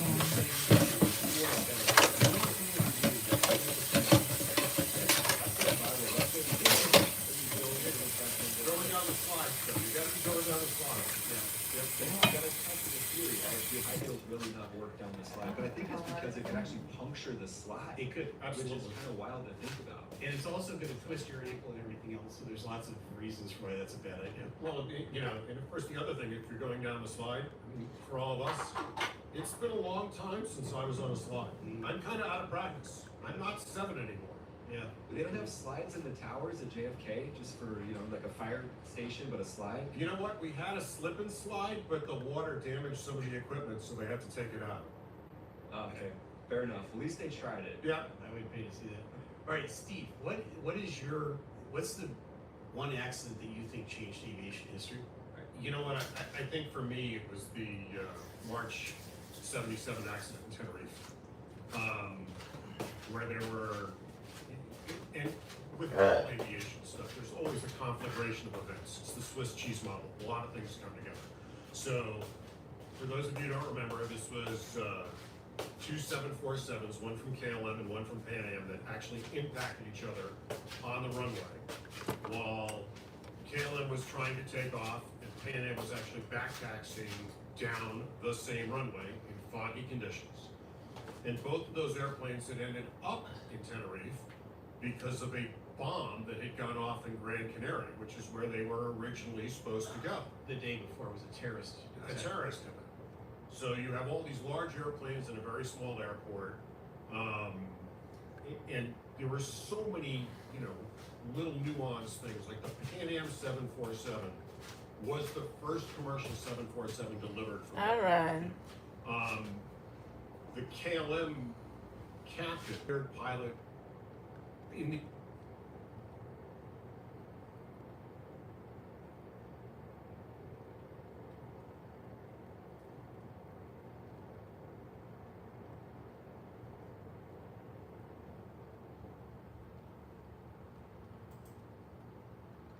What is an AI pen test? Well, this is the latest buzz in the security world. In 60 seconds, I'll attempt to explain how it all works. Essentially, an AI pen tester uses AI individual agents to attack your application. This is very different from something like dynamic security testing. Talk louder, please. Okay, then I'm gonna speak louder. So, Martha. Yeah? For help us and the trade. Louder!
I'm gonna work on we'll just do some calls and see. We'll see where it goes. Look, I've been training with hot babes all day. You're in my area, but just tell me, are you excited about hooking up with me?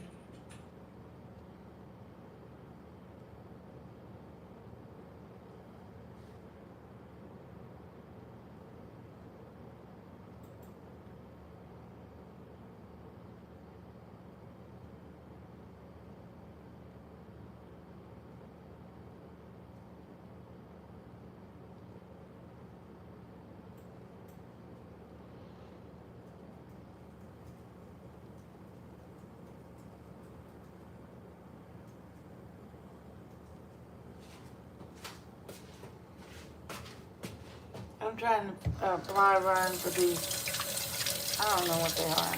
Website gigs, something. One, I didn't put English because I didn't think about it and that didn't give me anything. And the other one takes 10 days to know if you get approved. And then the other one is 20 cents per something. It doesn't make any sense.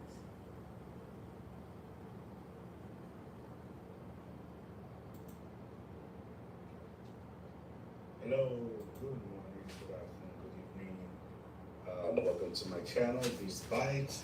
This is where you get all your information from technology to applying to any remote role that you might be interested in.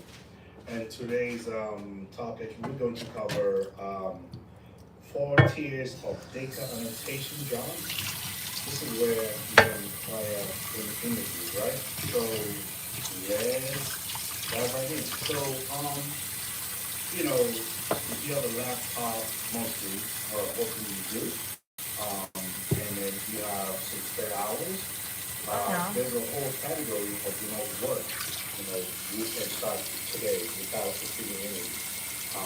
So that is mostly in the data annotation field and also AI training tasks. But you know, all of these same platforms are equal, but the pay range is quite different, right? So you can do this from anywhere in the world. There's some scam sites out there. I don't want to get from scammed. $5 to about $80 an hour, right? Yeah, for some of the general type of work. So I'm going to break down the 4 tiers, you know, based on how fast you can start and when you want to, you know, get this role. So tier number 1, you can start that today, right? So this is an instant start sign up. So the tier 1 platforms have whereby there's no waiting, there's no review period. So we have sites like Toluca, Clickworker, Microworkers, Remote Task, and Hive. So these are mostly micro-task jobs. So the trade-off is the pay. So you typically are looking at a single digit to low double digits hourly, right? So that's maybe around $5, like I mentioned, per hour on this platform. So tier 1. For the tier 2, this is just a few days in. So just make sure you start with the tier 1. If you have any questions, you can reach out to me. I'll drop my information, my handles, my email, and then also once you shoot me an email, I'll be able to share the document with you. So the tier 2 platforms, you know, these take a couple of days to onboard. So, but you skip the formal interview. So this includes sites like Relocalize, Data Annotation .tech, One Format, Tellus, Prolific, Defined AI. We have LXT AI, and then we have also a platform that used to be called Apid, but it's not CrowdGen. So that's your tier 2. So the pay here is quite impressive. It starts from the range of $10 to about 25, per hour, right? And then, you know, the tier 3 is what to wait. So this one is, you know, it takes about a week or 2 for the onboard. So these are your sites like Scale AI, a platform that used to be called Apid, but it's not. Those sites like Relocalize, data annotation .tech, one format tellers, prolific, defined AI, we have LXT AI, and we have also a platform that used to be called Apin, but it's not CrowdGen. So that's your tier 2. So the pay here is quite impressive. It starts from the range of $10 to about 25, per hour, right? And then, the tier 3 is worth the wait. So this one is, it takes about a week or two for the onboard. So these are your sites like Scale AI, Keymaker, Rise Data, Outlier. I know you guys have heard about Outlier, which they have quite some good tests in that. I've done some Outlier myself. And this one company too for the onboard. So these are your sites like Scale AI, Keymaker, Rise Data, Outlier. I know you guys have heard about Outlier, which they have quite some good tests in that. I've done some Outlier myself. And this one company, Invisible Technology, that's quite very impressive. Done that as well myself. So I wouldn't obviously share what I haven't done. So again, if you have any questions, I do I do one-on-one consulting as well, or with a group of 10. That's it. I can't take more than 10 at a time, right? But if you need more information, again, I'll share the information with you. And then the tier 4 is a domain expert. So these are your $40 to your $80 per hour, like MedCore, right? So this tier is the most impressive one. Again, I've worked with MedCore AI and things of that nature. And again, right? So my actual advice is don't try to do all 4 all at once. Just like start with, sign up with tier 1, then move to tier 2. But if you have any information on how to go about all of this, let me know. Reach out to me. I'll drop my information, my email, and how you can, and then follow my channel, share this video, drop your comments, and I will see you in the next one. Thank you so much, and have a blessed. Boring.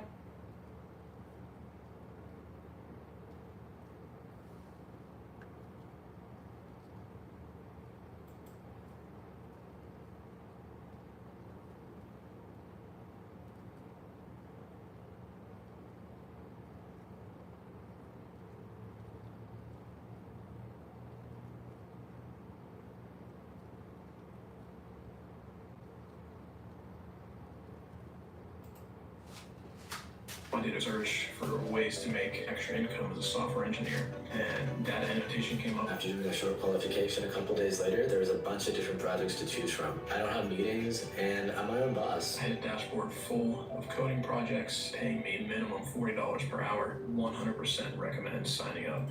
Welcome to the AI Onboarder Masterclass. This isn't a motivational seminar or a get-rich-quick course. It's a complete beginner roadmap based on my experience working in AI rating and data annotation. If you watch this from beginning to end, you'll understand how to prepare, where to apply to, and what to expect during assessments, how to work more efficiently, and some of the common pitfalls that catch beginners. Your first question may be, is this work for you? So let's look at what this work entails. Okay, you've probably been hearing a lot about AI jobs, AI rater, data annotator, content reviewer, and maybe you're wondering 2 things. Can I do it? And is it worth it? And for me, the answer was yes, yes. And today, I want to show you why the answer may be yes, yes for you as well. And on the issue of can you, let's start with a question. A user types in a query, how do I remove wine stains from a shirt? The AI gives 3 responses. C, wine stains can be difficult to remove. Which would you rate as the best response? B. Hold your answer, and we'll come back. In this video, I'm going to show you how I found out about this work, what it involves, and why your life experience might be more valuable than you think. Here's another quick one. A user searches for a German Shepherd puppy. Which image deserves the highest rating? A, B, or C? Pick your answer. We'll reveal it later. For most of my life, AI wasn't even on the radar. But my work in accounting and business management had taught me one thing: attention to detail. Learn to spot things that don't add up. in a completely different field. Then someone explained it to me in a way that clicked. Think of AI as a smart student. The AI gives an answer, a human checks whether the answer is helpful, accurate, and useful. The AI is a student, and you're the teacher. And suddenly it made sense. Now those two challenges you answered earlier, those are simplified versions of the decisions AI evaluators make every day. And if you formed an opinion, you're more qualified than you think. Now here's the basic process. Someone enters a prompt, the AI generates a response. Then a human evaluates whether that response meets the user's needs. The more I learn, the more I realize this work isn't really about technology. It's about reasoning, logic, attention to detail, and a willingness to learn. Companies need people who can tell when AI is being helpful and when it is confidently giving bad information. And you've probably experienced this in real life. Someone tells you a story, and instantly you know something's off. The facts don't fit, the timeline makes no sense, the details don't add up. That same instinct is what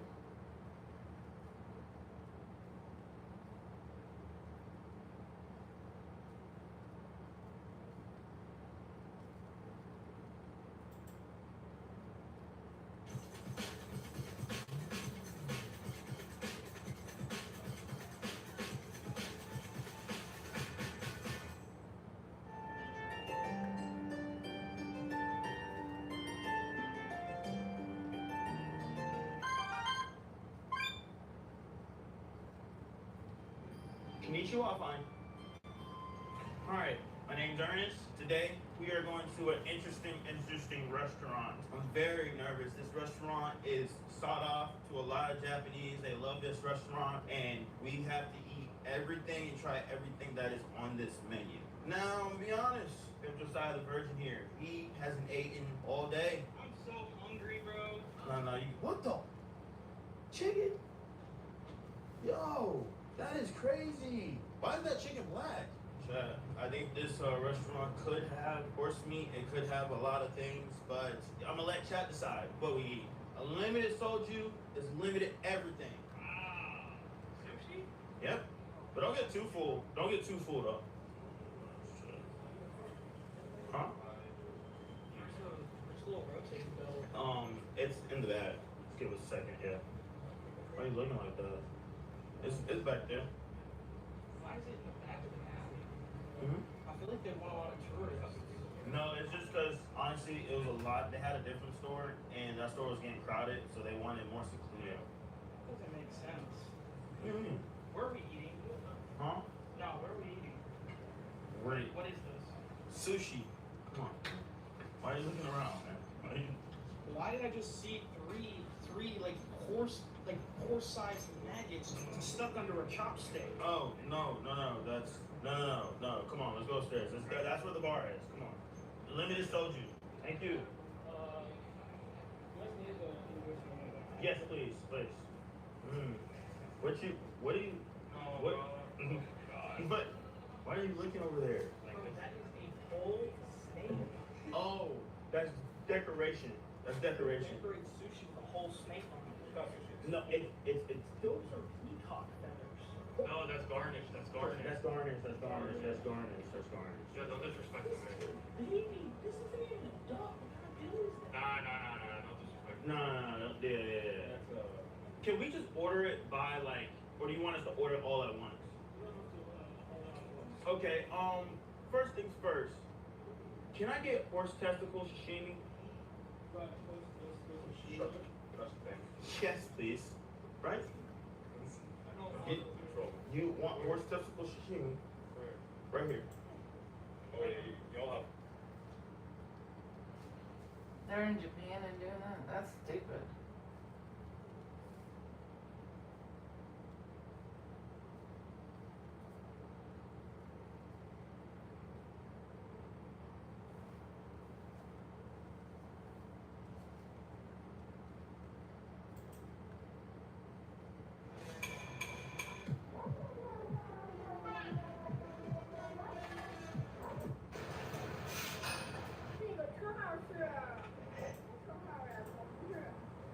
It is so tricky. I'm just climbing up all of these rocks.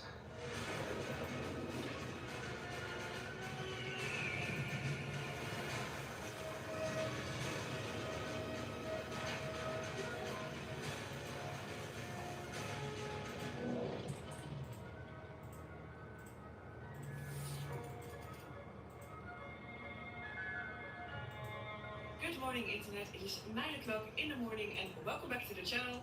Welcome to, where are we now, Bing? Unan Chap. This morning is starting with a small problem for Bing, because he has a problem with his eye, with a small blood vessel in his eye.